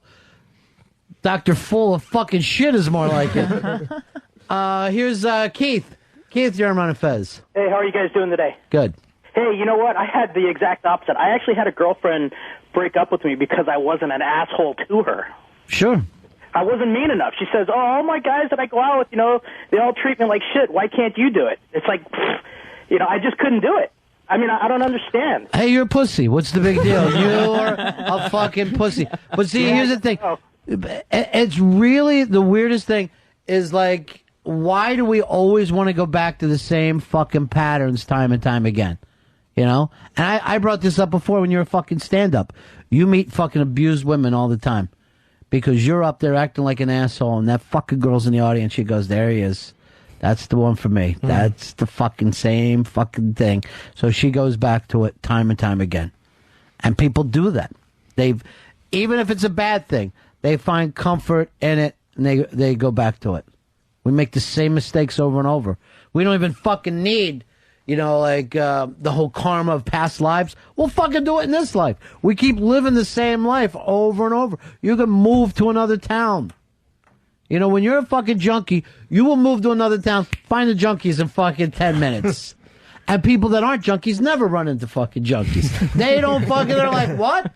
There's crack in this town? I had no idea. They're totally shocked. Fucking crackheads will find fucking crack in a church. And the same thing with fucking, people that are looking for bad relationships. We find it over and over and over. Jeff, you're on Ron and Fez. Yeah, Ronnie. Yeah. My brother-in-law married this psycho bitch 15 years ago, and I told him not to marry her because she's a nut. And he quit talking to me. 2 years later, they're divorced. He still doesn't talk to me. Well, yeah, what is he going to do? Come back to you and say that you're right? Yeah, I know. He's got egg on his face. As a matter of fact, The whole side of that family won't speak to me and my wife because of that situation. We don't give a fuck. It's a tricky situation. Yeah, I've seen family things last on and on for that. But nobody likes to go back and say to somebody you were right. Right. You know? I mean, here's what getting right fucking... Think of it this way, Jeff. You were right and you lost a brother. You fucking kept your mouth shut, he would have went and learned his own lesson. Instead, you lost a brother for being right. I tried to talk him out of marrying the bitch, though. But look at you. You're the fucking one who lost a brother. I don't care. I know you don't. That's the fucking point. You lost a brother because you do not care. Because being right is more fucking important to you than having a brother. Huh? And now I got to go out to a fucking... Now for your funeral, I got to call a fucking temp service because I can't get any relatives to come over and carry your casket. I got to fucking call and hire Mexicans to carry your fucking box. Here's our good friend Jay Moore. Hey, Jay. Hi, guys. How are you today? Good. How are you? How is crazy Doug Lyman? He's very odd guy. Yeah, he's a super strange guy, and his hair, he grows his, like, Jewish afro out like Albert Einstein. Yeah. I wanted to call and say that Earl really broke his balls and tried to get me on the show in time. I just had to bring my son to preschool, and I was going over the hill. I had no reception. But I did want to say, because Earl takes a beating on the show regularly, most of it deserved, that he called me yesterday, left his phone number, called me twice, and then he called me this morning and came on. So I just want to say that he did actively pursue me. Hey, I'll tell you this, too, for your buddy Doug, too. I go, because I fucking did a joke, I go, hey, Jay Moore, you hired Jay Moore as a homosexual for Go. Isn't that typecasting? And fucking Doug Lyman looked at me like he wanted to pounce. He doesn't know how to pounce. He's too bizarre. Yeah, he is very, very strange guy. And stop tapping. Me and Scott Wolf. Not tapping. Yeah. What? Okay, Tappy. Franco Harris Tappy. It's true. You should make Taffy and call it Franco Harris Tappy Taffy. Why don't you, Franco? Because I don't look like Franco Harris, and I don't tap. Well, you do like taffy. You were eating some yesterday. I had some delicious sugar-free saltwater taffy from Chris Kwan. Oh, Chris Kwan sent that? Uh-huh. You buying taffy off the Asians? I don't know, man. Maybe. I refuse. That's like something John... Hey, Ron, that's like something John Turturro would say in a Coen Brothers movie. You buying taffy off the Asians? You buying taffy off the Asians? I don't know, man. That's actually a good impression. I wanted to tell you this quick story about Doug Lyman and how batshit he is. Yeah. Me and Scott Wolf are doing that scene in the liquor store when he tells me who his boyfriend is. Yeah. And we're just not doing it the way we're not doing it the way Doug wants it for some reason. But It's just like a straightforward, like, it is what it is. I promise you the way it was recorded, the way that you saw it, was the exact same way we did it in the first take, okay? Right. You know how that shit goes. You've been around enough Paul O sets. Sure. I know. I've been to Gap. He comes up to us like on take 15 and goes, okay, let's say you're a gorilla and you're a mountain lion. And you know he's a mountain lion, but he wants you to think he's a gorilla. Oh, Jesus. And I went, all right, great. And Scott Wolf goes, I don't even know. And I go, if you fucking say one word to him, I swear to God, I'm going to punch the shit out of you right here. Just say... They're about to sit there and argue the merits of mountain lion versus gorilla. So your philosophy is just go, hey, that helps so much. Thank you. Yeah. And then you do it the same way, and then they come back and go, right? Was I right? And you go, you were right. I'm going to go in the trailer and jerk off. There's a lot of extras in here. I'm going to go rub one out in their eye. But he really is a genius, Doug Lyman. Yeah. But some people's genius has a much larger scope. Like, you know, how do I explain? Like maybe... like a 90-degree, like shooting out like a beam, like a beam of light, like a genius, and you can be in the light. Whereas Doug Lyman's is like a very fine laser of genius. Where if you're standing in it, you go, this guy's a fucking genius. But if you just step outside out of that light, you're just looking at a crazy person. Yeah, you're looking at... Yeah, well, he did remind me of like a kid who makes models, you know what I mean? Like he's in his own world. And he had a tough time, I think, kind of explaining what it's like to make these models, you know? Yeah. a hard time keeping food in his mouth when he eats, too. See, I got a problem. I got a problem with that. And I just wanted to say, Earl, fuck, work to get me on. All right, Earl. Actually, and I will say this, you've been doing a lot better lately. Thank you, Ron. I don't know what it's been, but you've been doing better lately. Actually, I do know what it's been. It's Obama. Obama's giving you a whole new light to be in. Yes, we can. And his Obama panties. He's an Asian guy? I don't Yeah. know, man. God bless you, boys. All right, buddy. Say it. See you, Hey, Jay. Dave? Yes. If I see you, you're fucking dead. All right, that's a problem. Still upset Yeah. about the Unity Party thing. Yeah. As you say, Mr. B, we got to move on. You know, even Mr. Hollywood has to move on from that. The Mr. stuff gets annoying with you. I was hoping it would get out. The Mr. W, the Mr. B, the Mr. Hollywood, the Mr. C. It's just, it doesn't fucking work. I can't No one knows help who it. you're talking about. You got to fucking help it if you want to be on the air. Okay. You got to call people by their on the air names. Ron and Don't Fez. be so familiar with me. I don't like that. It feels like you're stepping up. That's what the problem is, you know. I want to have gotta respect. but you need to see yourself as an equal. No, I know, but I want. You But well, why don't you wear short pants like a fucking child? no, I want to have respect, but also friendship. You're not going to get friendship. That's fucking too late. You've already ruined this show. So it's too late for you to get friendship. Sir Ron? Maybe? I don't know. Yeah, Sir Ron, like I'm fucking British. Speaking of which, is Paul McCartney's thing today? I think it's going on all week. It started yesterday, the final divorce settlement, Heather Mills versus Paul McCartney in court. I heard we won't be able to find out about it. It's going to be a closed deal. Oh, okay. I know they were like $58 million off on where she wanted to be. Fucking give it to her. He was. You married a fucking peg leg. You fucked up. You got $1 billion, right? Yeah. What the fuck is 58 million? You're never going to get to. He's what, 70 years old? How much can you spend? 58 million. Get her out of your life. That's like saying, Earl, give her an eraser and she'll go away forever and you won't have to see her again. We don't even have any fucking money that is as small as this. Give her one of your nose hairs. This is what it's like. So he wanted to settle for $107 million. She wants $58 million more for a grand total of $165. And she's representing herself this week. She got rid of her legal team. It's a fucking bargain to get her fucking one leg hopping out of there for fucking 15% of your fucking of your assets. It's a huge fucking deal. Get out of there, fucking. And I'll tell you what. Here's some more money. Get another fucking leg for yourself. Oh, well, you know what I'd say first? Why you need this money? You're only buying shoes one at a time. You fucking one-legged freak.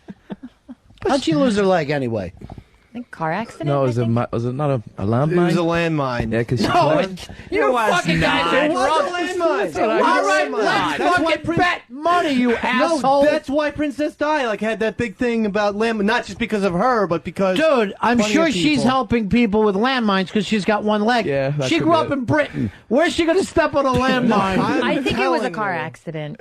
It wasn't a probably car- was car yeah, accident. possibly. There's no landmines in fucking Britain. No, I know, but she was not in Britain when it occurred. She was working in she was Where was she? An episode of MASH? No, she was How much money? She was modeling in I think Turkey or something like that. Who's and there was a fucking landmine on the runway. No, not on the run. No, I mean She goes into her spin. Boom! My leg! Oh, my leg is gone! Look at you, you fucking pirate. No, I'm pretty Get sure. out! Here's an extra fucking 60 million. So I never have to see your fucking stump again. My fucking balls went against your stump. Okay.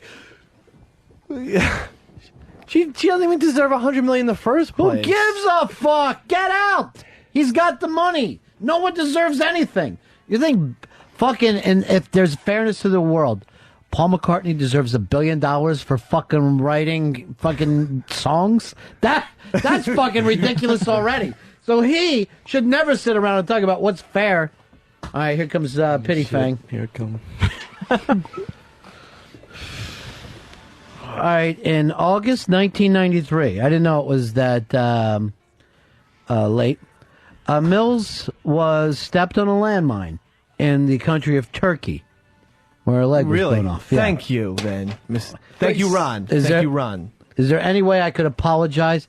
No, I shouldn't, because I made it up. Oh. In August 1993, Mills was hit by a police motorcycle while crossing the road near Kensington Palace. Her injuries included crushed ribs, punctured lung, severe injury to her leg. Huh. A motorbike's not a car, though? It wasn't a car accident? No, it wasn't a car accident, so she gets nothing. You get nothing but rape. Did the motorcycle hit a landmine by any chance? I was misled on that story. On everything. You were misled. You fucking have no idea what happens in this world. That was a tricky one. Tricky. I know. I mean, I've Open your mouth. I'm going to throw this ripped up paper in there. Nice shot. I know. I hit him right in the fucking teeth. All right, ready? I'll eat that piece of paper to prove. You will? To All right, open big. God damn! What's wrong? You threw a bottle of water at me. Oh, I thought that's what you wanted. No. To wash down the paper. Busted my lip. Here's John. John, you're on Ron and Fez. Hey, buddies, how you doing? Yeah. I actually was in the opposite situation. I had a friend who kept to bash my girl every chance he got, and eventually. All right, hold on. Dave, stop it. Stop chewing on paper. Okay, I thought that was the bet. No. You make up penalties for yourself, and then you fucking do it like a bottom. Like the little masochist that you are. So go ahead, John. Hey, I actually had the opposite situation of a lot of people calling in. I've had a girl for about 2 years, and early on, one of my friends just continually bashed her in every chance he got. And eventually, I had to tell him to just get out of my life because he was just being a scumbag. Was he right? Was she an awful person? No, I'm still with her. He was like, it's one of those guys who everyone who's friends with him kind of just thinks he's a little bit on the other side, and not even insultingly. It's just how he is. So we've always thought he was just. Here's the thing. What fucking gives a friend the right to tell you what to do about anything? If your friend thinks you're wearing the wrong shoes, who gives a fuck? Get out of here. You got to live your own life. What the fuck is this homoerotic thing that some guys have with each other where they feel the need to know what that guy should be doing with his dick? Is there any time, though, that you think that a friend should step in? Like, if your girl was seen, like, if your friend saw your girl with, like, another guy, you know, do you feel like you should step in? And My say thing is something? this. How do I know that he's not into that? How do I know that he doesn't fucking like that? Maybe he'd rather not fucking know, you know? Right. Maybe his life is totally happy, and her sucking cock occasionally on the side keeps him happy. Who am I to say? Yeah. What do I fucking care? Because I would, and I did, and my friend won't talk to me for like 5 years since, so. I would tell my friend. I would have to. Of course, you tell me everything that happens. You fucking run in here and tell me every bit of gossip. Yes. So it doesn't matter what. You told me you read something about Don Stugatz. Yeah. Dean fucking already wrote to me. He says, no, Dave is crazy. Don Stugatz loves you guys. It was implied that you guys didn't know, shit from Shinola when not giving him a podcast. That was implied. All right. Let me tell you something. Here's my group. Fred from Brooklyn, Blowhard, Best in Show. Sounds like I don't know shit from Shinola. Let's look at Fez's group. Hideout, CT and Jiven, High Society. Shit from Shinola. Those are established shows that We are giving people a fucking shot because we choose to. Right. Not to prove that we're brilliant. I know that. To get people heard. Maybe somebody will hire them. Give somebody a shot. I know that. But I'm not trying to find the best and the brightest of the generation. Right. And that's why it offends me that Stugatz thinks that. And the fact that he does Anthony impressions is also a little hurtful. Earl, I want you to listen to this show. All right. All right? Mm-hmm. I think it's chickenwing.com. Is that it? We got that handed to us yesterday. The chicken wing, is that there? I think that's what it is. Yeah. Yeah, I believe that's it. It's the Don Stugatz experience. All right, but I'll listen to it. So you listen to it before I have to. Consider it done. Because you listen to it, you feel like he's just ripping off Ant. Yeah, I heard Dice Clay impressions from, on the morning show here. It's and the guy who does them has been, Well, if what you're saying is true, that is stupid to think I can get on 202 doing the same stuff that comes off one of the shows. It doesn't make any sense at all. Right. And that's what was occurring. And that I swear to. Yeah. Swear to. I'm not making that up. I don't care. Okay. I was talking to Lily about her and her friend. Right. You turn this into Don Stugotz and you having some kind of pissing contest that no one cares about. No. Much like most of the things you say, no one cares about them, Dave. No. Not at all. They care a little bit. Now you're over there with all the water, just fucking enjoying yourself. I don't know which one's yours. Yeah, that's why I'm not going to take it back now. Because I knocked it off your beady forehead. Why would I ever want to drink from it again? Look at the beads of sweat on your forehead, like you fucking worried about the... That's how come I know you're lying. I feel... Oh, that's that's a new soap I'm using. Why don't you wash the soap off, then? It leaves a glistening on my face that I haven't been able to curtail, so then I have to use the makeup. Sounds good. Yeah. Is this our buddy Dean from Brooklyn?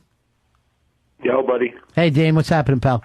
Nothing, buddy. I'm just a little disappointed in Dave because he's making up a lot of bullshit. Because we all know Stugotz loves you guys and supports everything you guys do. See?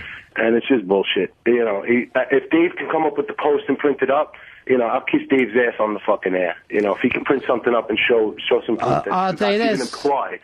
Be very careful, because I guarantee you he'll come. So be very careful if you have to kiss his ass, because he'll be jacking on the other side. That's all right. I have no problem with that because I know it ain't going to happen. What's the website to listen to the show? Or wants to listen?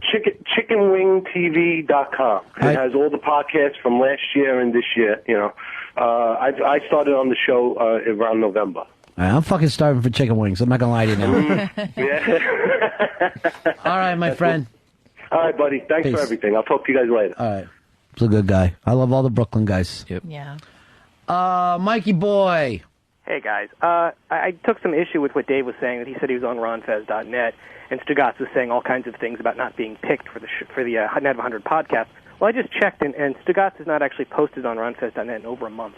Oh, it's one of the websites. They all have links to each other. You know what I'm talking about. You're making stuff up, Dave. I'm really not. It was. How come he doesn't post anymore? I don't know. Thank he just moved on. See? Moved on because of what reasons? Because he's not getting his podcast. Well, I'm sorry. Mikey boy, I'm sorry if that hurt the website. I didn't mean that to happen. I don't think it has anything to do with where he posts or anything. I think it's just something he decided to do, and it happened a long time ago. Hey, you know what we ought to do once is have a big surprise party for Mikey boy. Yeah. Like we all yell surprise, and for he's a jolly good fellow. That's perfect. That would be cool. Why don't you put it together, Mikey, and then get back to us? Need them to organize it. Yeah. Okay. Because we don't know how to do stuff ourselves. You're the best, Mikey boy. See you guys. And I'm glad that you tell us the truth. All right. Unlike our own producers. I want to know who's Dave Spy is. I have a couple sources from ronfez.net. What do you want me to say? I know people who overhear Stugotz. Zoe Sheepy. Well, Mooch used to be my pal talk spy and give me pictures of the girls. I don't get that anymore. Nah, I can't do that from here. You know they got blamed on you, right? Yeah. I was a bit upset about that. Were you? I'm not a snitch. No, no Irish guy ever is. Yeah. Irish guys will always do time. They're not like Italians who fucking roll and then leave their wife pregnant with twins. Did you see that guy in New York? Pregnant with twins. He fucking goes into the fucking protection program without even bringing her. Oh, yeah. Here's Zero Man. You're on Ron and Fez. Hey, buddies. How you doing? Good. Just an observation here, Ronnie. How is it that Earl is batting 1,000 and now Dave's making up lies? It's fucking impossible to keep everybody on track. These are not lies. It's the fucking dream team where I'm taking 4 retards to the fucking Yankees game. Right. And one of them is always getting in the middle of shit. I like to impart the info to you. I like to report what I hear. That's all. Why? If my spies are inaccurate, well, then, but I don't think they are. Thank you. Here's Tony. You're on Ron and Fez. Hey, Ronnie B., I want to thank you, sir. Yeah. About a week ago, you did a big rant on Heath Ledger about him taking pills because he's depressed and because of all this other shit going on in his life. Yeah. And that was my situation, and that rant really hit home. And to be honest with you, I haven't had a pill since to go to sleep or nothing. All right. I want everyone to understand something. This isn't one of those call-in shows with a doctor. You can fucking listen to the show and be entertained. Do not do what I say or ask any fucking advice of me. If you have medication, that's between you and your fucking doctor. It's got nothing to do with me. Earl, these fucking calls are going to get me fired and sued. You're doing a terrible job lately. Yes. And I hope the Clinton brothers come back. Earl, you need to fucking pull the swing. You better go 3 for 3 with the Chesapeakes today. It's going to be an all-star night. It's going to be... Because you told me you're going to split them. If you split them, the Clintons will come back. Yeah, you can't give her any opening, Hillary Clinton. You can't. Hillary Clinton is exactly like the bride in that coffin. She will punch her way out, fucking crawl through the dirt, and then kill everyone. Kill fucking everyone. The Clinton brothers are relentless. Obama, on the other hand, he reminds me of the first black chick who got killed from in front of his daughter. I worry that he's... What was her name, by the way? Oh, well, she married Larry David in the last... Vivica Right. Fox. Yeah. She's fantastic, by the way. I don't know what it is about Vivica Fox. I can't say enough. I wish she was running for president. But right now you have Hillary Clinton almost talking like Rudy Giuliani, where she's like, all right, fine, we know we're not going to win these things. We're waiting for Texas and Ohio in March. I don't know if I believe that, Fezzy. I don't know if I believe it. I'll believe it when I see it. Right. But when she starts fucking acting like she's dead, that's when the Clinton brothers are at their scariest. But I will say this, Earl. My entire life, I've never seen this kind of fever around someone running for president. It's religious almost. It's inspirational. The people are going crazy. They're crying now at Obama speeches. I've never seen something like that take place. And I'll say this, Earl, you were the first one on board. Yeah, because I based on skin color alone. You based on skin color alone. But you were there first. Yeah, I was right on him, yes. And I think he's going to go 3 for 3 tonight, and he's going to win the nomination and eventually the presidency. This time next year, we will have Barack Hussein Obama as our president of the United States. And within 2 years, this place is going to look like Back to the Future 2, where it will just be so scary, we will wonder what happened. Just not even a good day of weather. Yeah, it'll just be hideous. Dingy. Won't be that dark and gray. I'm going to find work as a Blade Runner. That's the only thing I'm going to do. Everybody will be speaking some kind of Spanish Asian and eating strange food and banging robots. Well, fortunately, Hillary has promised that if she is elected as president, there will be no new Bill Clinton scandals in the White House. We don't have to worry about that anymore. She has promised. Let me tell you something, Hillary. You're not in charge of Bill's dick, and Bill is not in charge of his dick. That fucking cock of his is like an untrained dog. It is going to go where it wants to go, when it wants to go. You can chase after it and fucking pull it out of the mess, but it's going to go where it fucking goes. That is like a fucking bird dog chasing pussy, that cock of his. And I think there's a group of people who actually are voting, who want to vote for Hillary just to see Bill get in the White House and fuck things up. You know, there's a certain amount of people who want to see that guy in there. I'm not going to blame Bill. Around. That's for somebody watching outside. I want him in there to see what the fucking scandals But are going on. you cannot blame him. So a lot of times he will be sleeping and his cock will get up very quietly in the middle of the night, go off and get into some kind of a little jam on its own. I don't hold Bill Clinton responsible for that thing. And it's fun. It makes the papers. It gets the country talking. And This is the only thing interesting in his whole presidency. About Hillary, it's the only thing interesting at this point. It really is. I mean, take Clinton out of Hillary and Clinton's cock. Yeah. Take him out of Hillary. Would she be interesting at all? Mano a mano versus Obama? No. Obama would be annihilated. No, she would not be involved. She would not be senator to begin with. She should be thanking Clinton and his cock and the scandals in all sincerity. I got no problem with that, and I've never seen her yell at him or get mad or act like she was ashamed. If I know anything about those people, I think late at night she's going like this. Huh? Did she suck it like this, huh? Fuck that fucker, huh? Did you stick that fucking cigar in her cunt? Did you? Did you? Right. That. Wake me up or fucking come all over my face. And Okay, I'm that's sleeping. not her. Wake me up. That was someone from my past. Huh? That was my I get you ex-girlfriend. confused with the Clintons. Yeah, my ex-British girlfriend. The name of this show is Ron and Fez. Ronnie. Fezzy. The Ron and Fez Show. XM 202. Hello, everyone. Let's check out some of the scores tonight. Well, the Ball State softball team continued to play this weekend, and later he gets the rebound, passes it to the man, shoots it, and boom goes the dynamite. Back with the Ron and Fez Show, 866-RON-0-FEZ. Look in sports, right? That's 866-RON-0-FEZ. Ronnie, I have a very special mission for the Watley Posse. I am ready to unleash them again. What are you going to do, lose another bet? No, I am not going to lose another bet, but this is very important. There's a little bar uptown, Dexy's Bar, and apparently... Where is it, Fez? Uptown? It's uptown. Uptown where? Manhattan. You're wrong. It is? It's not? Oh. No.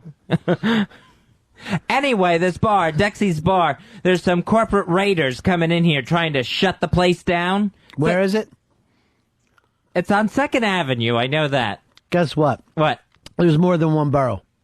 Oh, okay. It's Brooklyn. All right. In Brooklyn. Okay. All right? Yeah. It's in Brooklyn, and corporate raiders are trying to shut this thing down, and you don't want to see this happen. So I have an email address where I need the Watley Posse to swarm and send emails saying, do not shut down Dexy's Bar because you love it. Here's the email address. Dexy's Bar, that's DEXYS bar @gmail.com. Dexy's Bar @gmail.com. Let the posse know that we are on full alert and we have to save this bar. We have to save Dexy's. Another thing Watley's Posse is going to fail at? No. So then let me see. This is a bar you've never been to before and you want to save. Exactly. Let me guess. Right. This is the bar that Keisha lives over? Yes. It's our friend Keisha. She lives right over this bar. This is her favorite dive, her favorite hangout.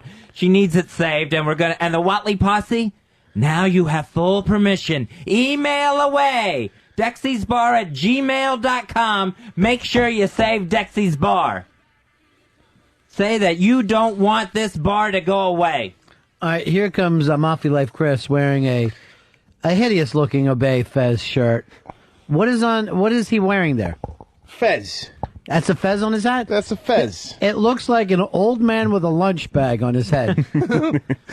Blame Photoshop Mike. It's not a very flattering cartoon of me. They never are anymore. Remember the old ones at Ron Fez? They were like adorable. They were so cute, yeah. And now the new ones are just like hideous. They were totally Saturday morning. This thing is, scary. It's okay, the point comes across. Obey Fez. You're part of the Fez Posse? Of course, Watley Posse for life. Hi, you're on Ron Fez. Hey, Ron, I'm going to send an email. I just want to know first, is Dexy's a gay bar, Fez? Obviously. No, it's not a gay bar, but it's worth saving. Posse, do your thing. Work your magic like you do. Dexy's Bar @gmail.com. Why don't you ever yell out that fly, my pretties, fly? That's my favorite line you've ever had. I can do that. Fly, my pretties, fly. Save Dexy's Bar. It's a great line. I don't like the way you deliver it, though. Think about it as like you're a lion, he's a monkey, but you don't want him to know that you're a monkey. Will, you're on Ron and Fez. Hey, Ronnie. Hey, Fez. What's up? Hey, it's obvious Fez is misusing the posse. Fez is going to turn around and bite you in the ass. You're using them for just shit that don't mean nothing. I got to agree here. I disagree. I only use I only call the posse out in very special occasions when it's absolutely necessary, when all the cards are against us. My name for the Watley Posse is Weak Sauce because they never win. And Fez Watley, unfortunately, always loses in the end. You watch. We will flood this email address, Dexy's Bar @gmail.com, with all kinds of emails saving Save Dexy's. The corporate fat cats, they'll have no choice but to back off on this. So it's a corporate bar. How can you be a dive and a corporate bar? It's the corporations trying to knock the Dexys out of their location. What about the rest of the Midnight Runners? Are they going to be there? Joe, you're on Ron and Fez. Yep, I was wondering, do you spell that bar D-I-C-K-E-E-Z? No, I spell it D-E-X-Y-S. Oh, okay. Dexys. Here's Joe. Joe, you're on Ron and Fez. Yeah, I was wondering, how exactly do we go about dropping out of the Watley Posse? You leave feet first, my friend. The only way to leave is a beat down, like a Mexican gang. You're in for life. You're beat in, you're beat out, and then beat off. Why is this your newest thing? Are you moving the Bay Fez shirts, Mafia Life, Chris? This is the ronandfezstore.com shirts. That Mike is running? Yeah. Photoshop Mike. Oh, by the way, Mafia Life Chris comes in with some very lovely illegal Cuban contraband for me. So thank you very much. Wow. I appreciate it. And I'll say this again. All the Brooklyn guys, good guys. I don't know if I've ever met a guy from Brooklyn I don't like. Everybody's great. Just great people. Thanks for backing me up on that, Fez. That's why we want to save this Brooklyn bar. Thank you. Now it's Brooklyn bar? Yes. I'm saying if the... What street is it? It's 2nd Avenue between 111th and 112th. Oh. That's where Dexy's is. We just go old school, send a couple goons their way. You know? Oh, boy. You let the posse handle this with their emails at Dexy'sBar@gmail.com. All right, Jesus Christ. Enough of the stupid plugs. You've never even been there. Dave, you're on Ron and Fez. Yeah, Fezzy, wouldn't we get the posse to actually email the corporate fat cats, not the actual bar? This is something that Dexys is organizing, so we're helping them out, and they're going to send it along. They're putting them all together. Doesn't Keisha work for Sirius? Sending it to the bar is like, what are you going to write? Save yourselves. Rich, you're on Ron and Fez. Whoops, lost you. Save yourself. Save your own job. Here's John. John, you're on Ron and Fez. My body is Dick Holder 227. Yeah. Face! What are you going to do with Alien Gonzalez there, Ron? What are you talking about? Your Cuban... No, that's not the contraband. Ah, okay. Sorry about that. Yeah. Although that Alien Gonzalez was adorable. That fucking night that they grabbed him in the middle of the night, went running out the street with him like bandits. A little too much firepower. I'll never forget that night. It was like 3 o'clock in the morning. My phone rings. I fucking answer the phone, because normally your phone rings at 3 o'clock. You've lost a family member. Watley screaming, "They're taking the baby! It's on TV right now!" I'm like, what? I fucking sit up like a maniac, trying to run into my kids' rooms. What do you mean they're taking the baby? Ilion! What were you doing up in the middle of the night watching Ilion Gonzalez videos? I was glued to it. I was so into that story and that poor little kid. Oh, and when those pictures came out of that office, that soldier with a gun right to his head. Anytime something happens on TV, he'll fucking call. And just like I didn't react to his Heath Ledger because I was ordering dinner. Right. I'm like, oh, okay, buddy. I'm sorry. And then I found out you'd been crying for 24 hours. You got fucking sundowner's disease. That's it. I have the sundown problem. Yeah, where when, I start to get nervous as the sun goes down. This really isn't my season. Josh, you're on Ron and Fez. Hey, Ron. I'm curious, do you know anything about a Z-Man blog? No, I don't. I've never heard anything about it. Never heard anything. All right. No. Well, let me tell you, Fezzy here, and you've got to check the... What do you mean, Fezzy here? You've been here the whole time. Been here since noon. Well, you got to check out the latest edition of Blog with the Z-Man at jrcigars.com. Have you read it? Z-Man is really letting Walmart have it. Or as he calls it, Wally Mart. I don't know what they did to piss Z-Man off, but now they've got trouble with a capital Z. All Z-Man wanted was a new car battery, but he ends up going off on how old their greeters are. It's so true. Plus Walmart's idea of food, how it's old popcorn and fart dogs. The Z-Man is on a roll today. And at Blog with the Z-Man, Walmart isn't the only one getting blasted. So are their customers. Z-Man really lets them have it, writing about how only fat people, bikers, and rednecks shop there. Z-Man, you nailed it. Who else can walk through a Walmart and come up with this stuff? Just you, Z-Man. Just you. So check it out today and every day. It's Blog with the Z-Man at jrcigars.com. And remember, JR Cigars is not responsible if you hurt something from laughing too hard. jrcigars.com. What was that, yesterday's blog? What was the one I saw this morning? I read it this morning. What? Why is it called Walmart? Wally Mart? I have no idea. Maybe he, for some reason, won't say Walmart. All right, Chris, you go over to Z-Man's blog, right? Yeah. Is it as unfunny as Fez lets on from his reads? WTF? Coming from an What's that unfunny mean? person. What the fuck? But that's how Z-Man writes it in his blog. I didn't know that. Yeah. WTF? Why didn't he just write, what the fuck? What's his hurry? It's internet lingo, you know.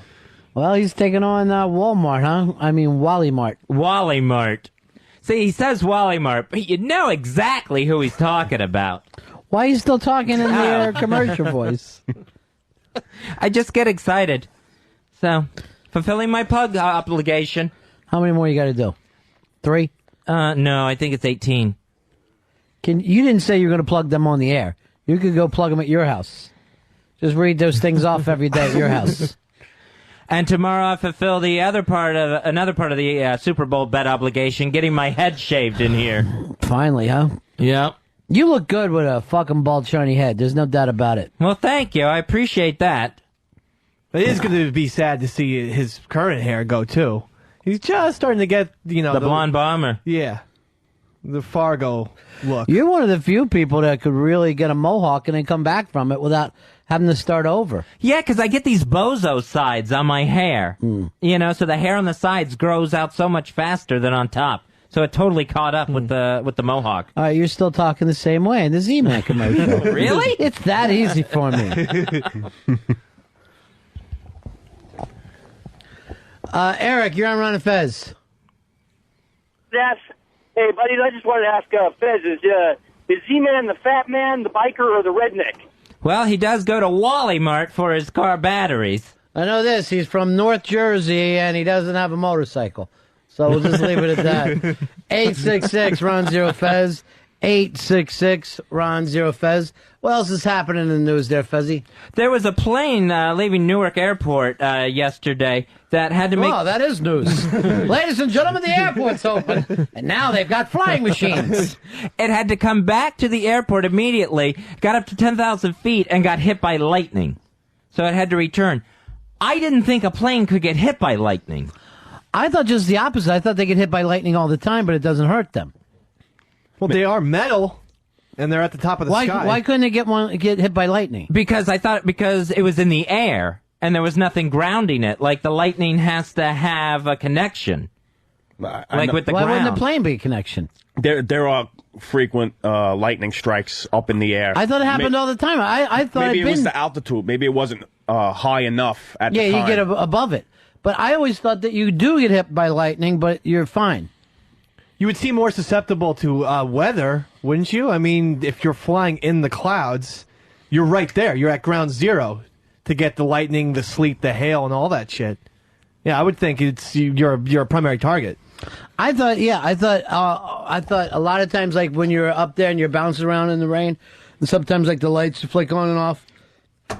I thought you were getting hit by lightning. Oh, I thought there was something where it physically couldn't happen once it was off the ground. Earl, you know anything about this lightning thing? No, I always thought they always got struck all the time, whereas... You thought the same as me, huh? I think anything can get hit by lightning. I mean, the key that Ben Franklin was flying was in the air. I know, like... Yeah, the kite was in the air, then he had the string, and then a key on the end of it. So that was in the air. So I think anything can be hit by lightning. What about angels? Could an angel get hit by lightning? Maybe. John, you're on Ron and Fez. Hey, there's a show on the Science Channel last night about lightning, and they're talking all different aspects of it. But they showed that NASA's got a jet, a fighter jet, that they send up there just to test for lightning. And they get hit all the time. And they specifically make the bodies so that when the lightning hits, it gets distributed out and won't cause any damage. Yeah, Fezzy, you should never fly when it's raining. I always fly when it's raining. It seems like the weather always turns when I fly. What are you, a lightning maniac? No, I hate it. Just the opposite. What if that lightning blows off both wings while you're flying? Then how are you going to land? I'm not. You will. Just quicker than you thought. The hard way. Here's Tom, you're on Ron and Fez. Yeah, how you doing, guys? Yeah. The planes do get hit by lightning a lot, but generally it just travels across the outer skin and then continues onto the ground. It uses it as kind of a pathway to the ground. All right, so you ride that thing right down to the ground with the lightning, Fez. You're riding a lightning bolt. I don't like the idea. Like a Southern rock band. You're riding the bolt, baby. And this plane, they showed it after it got back down. There was a big hole punched in the nose cone just from this where this lightning bolt hit it. Nick, you're on Ron and Fez. Hey, buddy. Yeah. Yeah, I was just going to say that lightning hits planes all the time, and you just have to look out for catastrophic failures, like a big nose cone hit, or the electrical systems inside the plane. Right. But I always thought it was very rare for that to short out. It is pretty rare in the larger commercial planes, but the smaller puddle jumper planes, they are more susceptible to it. All right. There you go, Fuzzy. Well, I didn't think planes could get hit by lightning. Now I know they can. That's just great. Well, you said you've probably been hit by lightning before. Yeah. I know one time I was in a storm. We were over the Rockies, and we had a fucking drop that I thought for sure we got hit by fucking lightning. We just fucking dropped where everybody in the fucking plane went, oh, and they were screaming, and then we fucking kind of fell back in, okay? We were like in some pocket or whatever.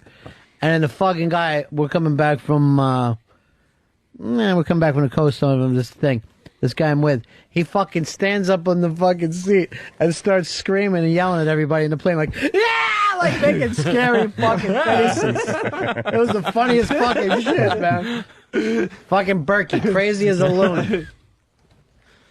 So don't worry about it, Fez. You're fine. All right, I'm gonna try not to think about it because I saw this today and I saw that nose cone just destroyed, and I'm like, holy crap! How did that happen? You don't want to take a hit in the nose cone, and you don't want the wings to fall off. Right? Yeah. Not even one of the wings, believe it or not. I know you think, I'll have 2 wings, we'll be fine. Yeah. You don't want to be flying up there with 1 wing.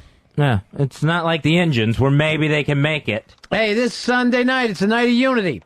So, putting together 100 podcasts for a unity party, Fred from Brooklyn, who is out to fight with everybody. Blowhard, Best in Show, The Hideout, CT and Jiven, and then High Society, Ron and Fez's own High Society. Oh, what a show. Yeah. What a night. It is an exciting night. Really. And Fez and I will be here introducing all the acts. Yeah. And all the right acts, too, were chosen, you know? Unity, huh? Yeah, Night of Unity. Okay. Uh-huh. And you need to be part of this unity thing and stop attacking, too. You heard from Dean. And you heard from Mikey Boy. Right. I can't just go by those 2 guys who are fantastic people. I have to continue with my sources. Well, I'll go third on the record that I've never heard Don Stugat say anything but positive stuff about the show. Absolutely. It's not. I don't go by what Dave says anymore. Believe me, when you hear Dave saying stuff to me, doesn't mean that I believe him. He's not really a unity guy. Yeah. Fezzy Meredith wrote and said it was very nice meeting us yesterday. Oh, it was cool meeting Meredith and Matt. They gave us all the tasty cakes. Dave's eating some right now. Yeah. They said next time they come in, hoagies. Now, the only person that ever brought me a hoagie, Mafia Life Chris and Frenchie. Wow. That's why they got a special place in my heart. A place that you'll never be, Dave. Was it sponsored by a website, their hoagies that they gave you? What's wrong with it if it was? What do I care? What does it hurt? Did the meat spell out STI? So what if it did? So what if it did? All right. Doesn't matter at all. All right, if you could only have one taste for the rest of your life, one taste, what flavor would it be? Hoagie. That's a multitude of tastes. Let me guess yours, right? Cum? No! Why would you guess that? Or at least guess it first.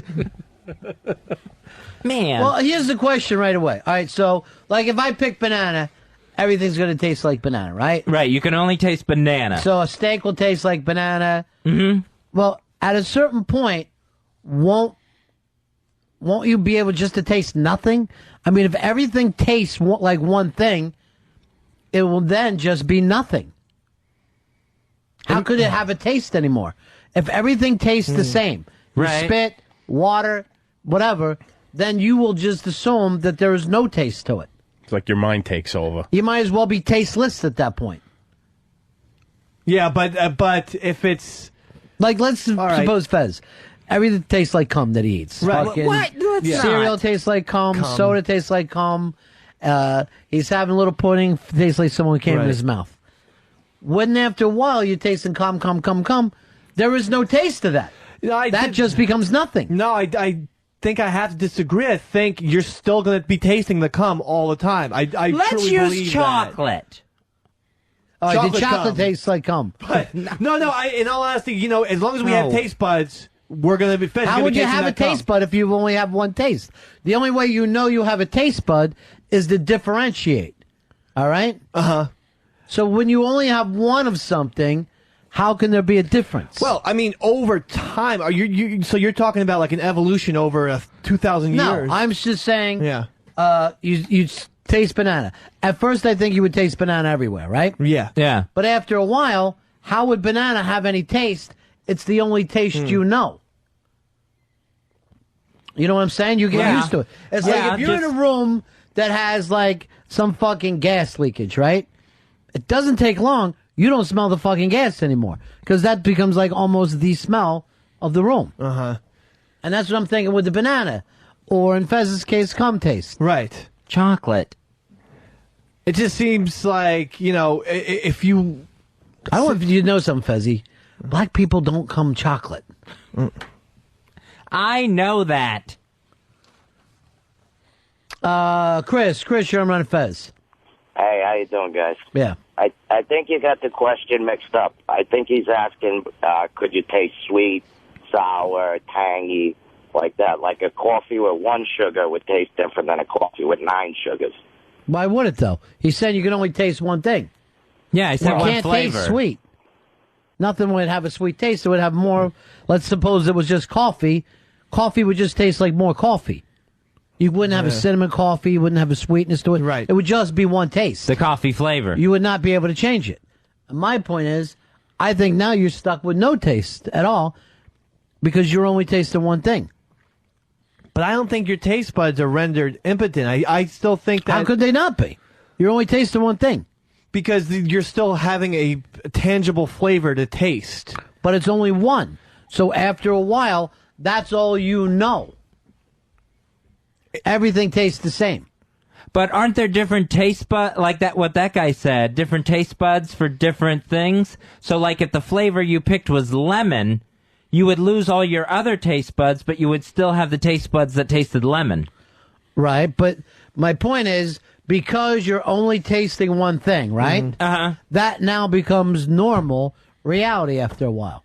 And so nothing then, you would not be able to taste the difference between your water or your steak or your dessert cake, right? Right.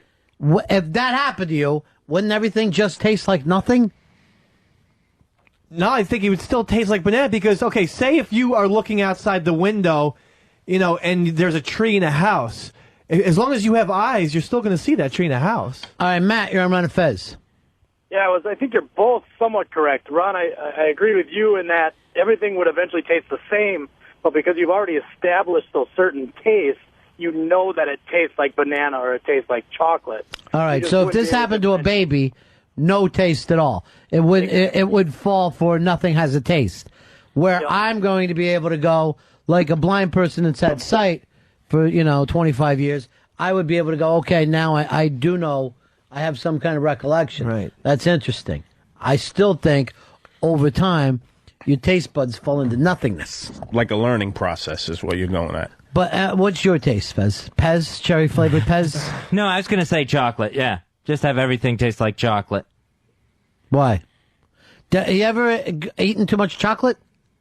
Yeah, definitely. Isn't that the worst thing in the world, though? Not a good choice, then. Yeah, but I can't think. There's nothing else that I would rather taste. Mint. Mint? Wait a second. Every day, every meal, mint. Everyone, well, think about how many times you use mint in sweets, you use mint ice cream, and you use mint on your lamb chops. So yes, mint you is lose, obviously- but you don't have mint as your main fucking flavor. No, but I'm saying the variety of mint is quite broad, and that's why mint would be a wonderful flavor to only taste for the rest of your life. And then everyone has mint Tic Tacs and certs and stuff. That's like the thing. You're not going to have a chocolate breath mint or breath, candy. It's mint. Everyone loves mint. Not as a fucking entree. No. That would not... A mint is something on the side. It's not the fucking main taste. I think Earl, what would you want everything to taste like? Melon? Close. Chicken. Really? Oh, Jesus. Big chicken. Okay, wait a second. So you're going to have an icicle, and it's going to taste like chicken. You see what I mean? Like an ice pop. Yes, no matter what you pick, you're going to be having some bad... I mean, first of all, he's drinking chicken juice with every fucking meal. That's the point. He has a fucking Coke. It tastes like chicken juice. That's fucking hideous. But, Fez is eating chocolate fucking chicken. So that's disgusting, too. So no matter what happens, it's terrible. I still wonder if you're going to have fucking... Everything is going to taste the same. Peter, you're on Ron and Fez. Hey, Ronnie. I agree with you in that if you only had the one flavor that you could taste, eventually it would go away. Think about, like if you're sitting and working on your computer and you've got a fan on in the room, eventually that fan sound disappears just because it's the same sound over and over and over and over, and then you don't hear the fan until you get up or start to pay attention, listen for the fan. No. But the fan noise doesn't go away. Yeah, it doesn't disappear. Exactly. No, but you're not close to it anymore. It's almost like living in the city. When people come here and visit me, they can't fucking sleep at night. Right. After 4 or 5 nights, they sleep like a fucking baby. At first, all they hear is noise. And then later, they don't... Now, I don't fucking hear anything when I'm in the city. When I'm walking down the street talking with you, it's just me and you, too. My eyes will fucking block out everything that's happening around me. Where if people come here to visit, from fucking Idaho, they're like, what the fuck? Their fucking heads swerving. I got the train station right on the block with me, the subway. I bet you do. And I don't hear the train anymore. Yeah, see? That's like fucking banana taste. Pure banana taste. All right, Hospa's got his feelings hurt because he said, Mafia Life Chris is the only person to bring you hoagies. You break my heart. My friend, let me tell you something. You brought me a beautiful Italian sandwich from the Bronx. What avenue is that? Arthur Avenue. It's fantastic, but it is not a hoagie. That is a different thing. That's from Philadelphia and Philadelphia only. These fucking Subway sandwiches people have, that's different from a hoagie. Hoagie is different. That sandwich from Arthur Avenue, fantastic. I can't say enough good things about it. And if Fez would treat you nicer, I'd invite you down here now to have another one. Here's what I want you to do. I want you to make up with Hosp, Mikey D, and Bobo. That's a big agenda. Mm-hmm. Unity. Like now, just so you know, don't get it all fucking upset about it. Mikey D's coming to the wedding / opening a Gap. Don't you act like a big baby that night and act like you're going to be on the other side of the room. I want you to mingle with him. Maybe I will, maybe I won't. It's a night of unity. It's the Ron and Fez unity party where we all come together. What a great It's night. the Mafia Life Chris unity party. No, no one could come together on that. We couldn't come together on that. We had a sit down. We had a sit down that blew up. It was a sit down. But it's the unity party. I mean, I tried to have a sit down. It turned into a shit down. No, it's a wedding / a Gap premiere unity party. And there's like a little unity. Can't outside. wait for Yeah. this. Can't wait. It's the same exact idea. Oh, I can't wait. Here is Brian. Brian, you're on my Fez. Hey, guys. I think that if you had taste for 25 years and then lost your taste, I think your brain would pick up the texture of what you're eating, and then you would know what it was a banana. Yeah, but if it's still the same taste, it's going to be a one solid taste, right, Fez? Yeah, one. It's not like, oh, this tastes like ripe banana, this tastes like fucking green banana. I'm just tasting the same banana taste. You get no matter what you eat or drink, it's the same banana taste. Kate, you're on Ron and Fez. Hey, guys. Yeah. Would this affect your smell, too? Because smell and taste are so closely related. I think it will. And Fez is going to be smelling chocolate farts for the rest of his life. There's worse things. Or cum. Oh! And you don't know why people can't unify with you. And you wonder, Mafia Life Chris, you wonder. No, wait. You can't turn the Watley posse on someone who's in the Watley posse. Oh, I just may. This is your own posse. He's wearing the old Obey Fez. He's got a lunch bag on his head thing. And for some reason, I'm in a suit. I look handsome, actually. I think he does. Sort of like an Alex Trebek kind of. Why are you carrying that lunch bag on your head? That's a Fez, and apparently my shirt collar's too tight in this cartoon because I have, 8, 9 chins there? Well, the shirt collar looks like it's 1978 shirt collar. It's very, very big. Yeah, it's very wide. Yeah, very stiff. Ed McMahon shirt collar. It's a nice smile, though. Yeah, it's a good smile. I can't argue with you there. It looks like you have to see the 1927 Yankees with that shirt collar. But I think the suit is becoming on him. Yeah. Oh, no one looks worse in a suit than me. Why are you so harsh on yourself? Do you not think that you're worthy of love? The new shirts are going to have a bald head. You know, there was some show I was watching the other night, Fez, where these fucking crazy people are thinking that there's all kinds of things wrong with them, whether it's their nose or something. These fucking people get shit into their fucking heads that they're not attractive enough to be around other people. I'm watching this, and I kept thinking about Watley, because he's always picking out, like, imperfections in himself and in others. Oh, yeah, I'm a mess. But why? Well, I don't know. I guess I'm kind of slovenly. But you're told by people... No. I don't mean that you're not a physical mess. Why do you think that you are? Or why do you want to believe that you are? Oh, I just don't think that I have very good, physical characteristics. You know, Is this a thing for all the rest of us to go, no, you're attractive? No, I would never, that would make me uncomfortable. All right, let me say this, right? Uh-huh. You gotta be gay, because a guy should not even notice another guy's physical characteristics. How would a guy know if a guy's good looking or not? Well, they don't. Like, can you tell whether Chris is good looking? No. Now, to me, he's not, but he gets a hot chick. So I'm thinking he must be. Right. Right? I see what you're saying. Yeah. So now I can't tell the difference between him, you. No, you must be attractive. I think that you're fucking hideous. You got a hot chick. Thank you. And women tell Fez all the time he's good looking, so he just refuses to listen. Is that the reason why he says it, so people will say stuff? Like when he goes, I'm stupid, we all go, no, Fez, you're smart. I'm ugly. No, you're attractive. Like, this is more of the fucking babiness, I'm thinking. Right. No, I truly believe this. Why do you care? Well, you care about your appearance. You care about what you look like. Why? Who are the best fucking people in history? In all histories, right? Uh-huh. Pirates. Pirates look like shit. They didn't fucking care. They had a ball. Who else looks like shit? Cowboys. They look like shit. They drove around, they had dirt in their fucking face. Hideous. They had a fucking ball. Why would a guy care how he looked? Abraham Lincoln, I was going to say. Another person who looks like shit in history. And got himself a great crazy chick who used to eat his ass for him. Right. She would literally eat his ass. That I didn't know. There's a lot of things you don't know, Watley. You don't read. In fact, a lot of the best leaders were considered ugly. Napoleon and Hitler. They were our best. George Washington. Why are you helping my fucking point here? You stay out of it. What I'm saying, Watley, is maybe if you stop caring, instead of sitting around with your sundowners, fucking worrying. What's the one thing you hate about yourself? I'm way too hairy. Yeah, I can't fight that. Yeah, way too hairy. Why don't you go wax it down? Yeah, it's just going to come back. Why go through the pain? It's just going to come right back.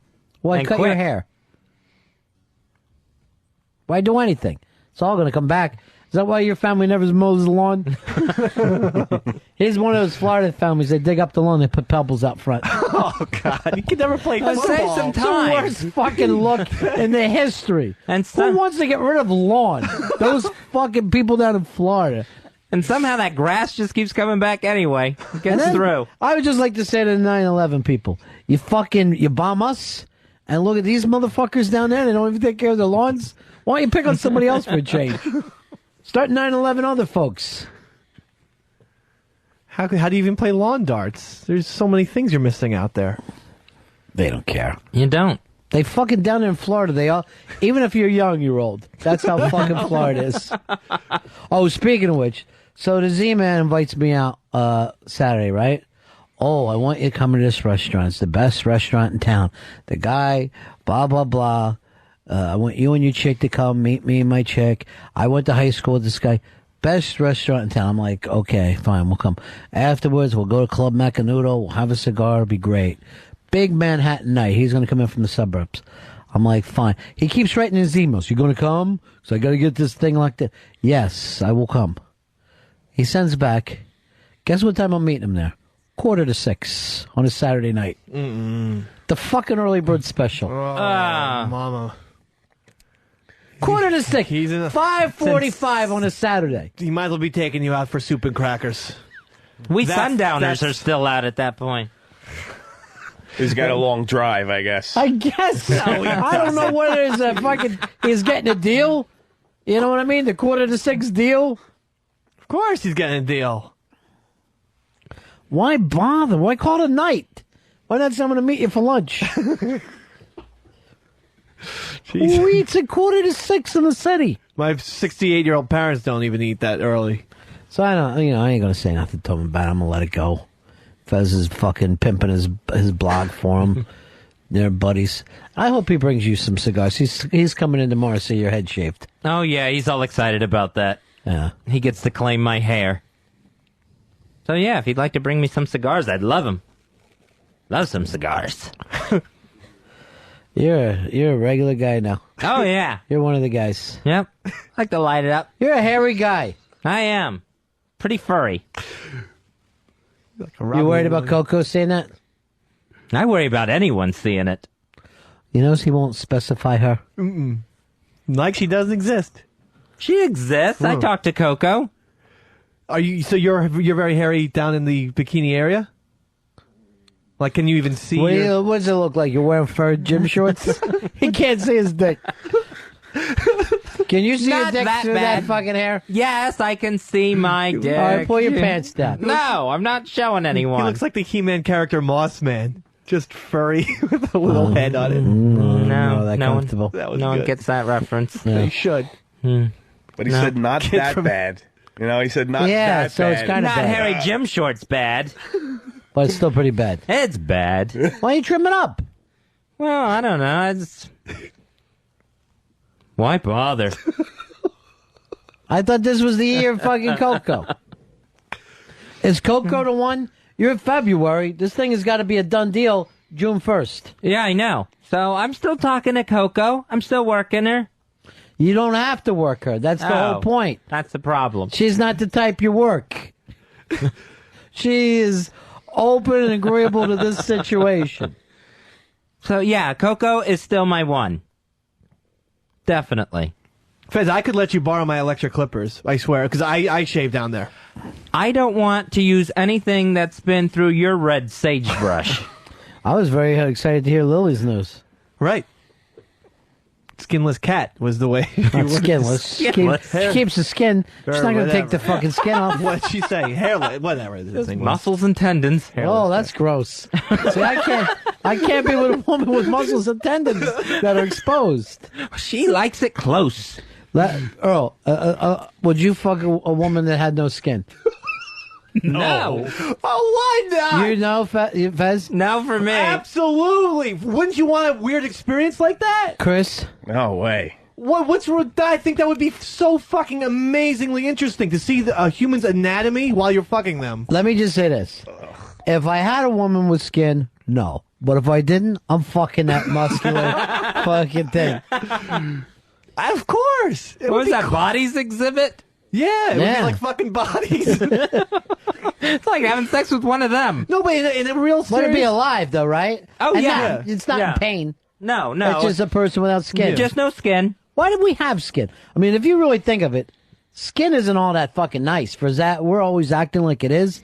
It's still this thing that just grows over the body. It's fucking... But it's got to keep the organs and stuff inside. Otherwise, it'd be spilling out all over the place. Well, no, wouldn't you have like muscles and stuff to keep the organs in? No, I think it's the skin. I don't. Keeps Then it why? in. Then why aren't you feeling your organs putting pressure on your skin? It's no fucking problem. I don't know why we need skin. I don't think we do. We got bones to protect the organs. And why? Like you're saying, that fucking. If you're hairy, Fez, that's just the way you fucking are. Why are you grossed out by it? What should you be? Fucking hairless as a little baby boy? No, I shouldn't be hairless, but this is just too much. This is just gross looking. Based on what, though? I don't know. I'm just not a big hair fan. Like hair on the soap or something like that. That grosses me out. Or hair in a drain. Your own hair? Yeah, even my Your own hair on the soap. Yes, grosses me out. I don't know anyone was grossed out by their own stuff. I thought it was other people's that grosses them. Other people's, yes, first on the list, but I take it as far as my own. That's strange. I don't like hair either. You shave everything down? Yeah. Why don't you fucking follow these guys? Shave 100%. I mean, you don't have to shave your chest, but Why shave do you do your this? chest. After the show, will you guys shave him down? Yes. Shave his nutsack for Yes. him? Get him all fucking nice and cleaned up? It is a great Get into his experience. ass? Thanks, guys. It's fantastic, actually, feeling. My opinion. You're just exposed. You're just out there. And then, to be honest with you, then your cock looks a little bit bigger. Yeah. You always got to play kind of tricks. Dave, you do his If you're in asshole. my position, always got to play visual games. No, it really is 6 inches. Let me change the mood lighting for you, darling. Just watching this mirror. They're gonna fucking take you out for a manscape, Fezzy. Oh, They'll nice. fucking All Get you right. all cleaned up and get your balls fucking waxed. Well, you do the asshole. Will it Dave. hurt? It's fine. I'll do the No, balls. it's not going to hurt. It wouldn't You hurt. gotta prep him for Coco. I will. I'll bring in my electric clipper tomorrow if you want to shave down there with your head. How about that? Thanks. Okay. I can show you how to do it, too. Well, you have a fucking shaving party, the three of you. It's 10 seconds. Shaving unity party. Yeah, it's literally 30 seconds long. Hey, you coming to the wedding? I'd love for you to stop by. I think I'm trying. That's I'm great. thinking about it. That's great. You know, that's the wedding, right? Wedding. The wedding, gap opener. It's going to be a lot of fun. Oh, yeah. Which used to be my unity party. Well, I never thought of it that way. I really never did. Obey Fez. It's the Watley Posse. What you want to do is email Save This Bar in Brooklyn Posse. Fly now. Dexy'sBar@gmail.com. Fly now. Send them an email and make sure you save Dexy's Bar. Go to it. You have been unleashed, Posse. Your leader has spoken. I wonder if this will fail like the last thing. No, we're going to save Dexy's. Dexy'sBar@gmail.com. Big Brother tonight. Go read Barb's blog. That is BigBrotherGossip.net. Homestar. That's the end of my show. Donk. It's the Ron and Fez Show, XM 202.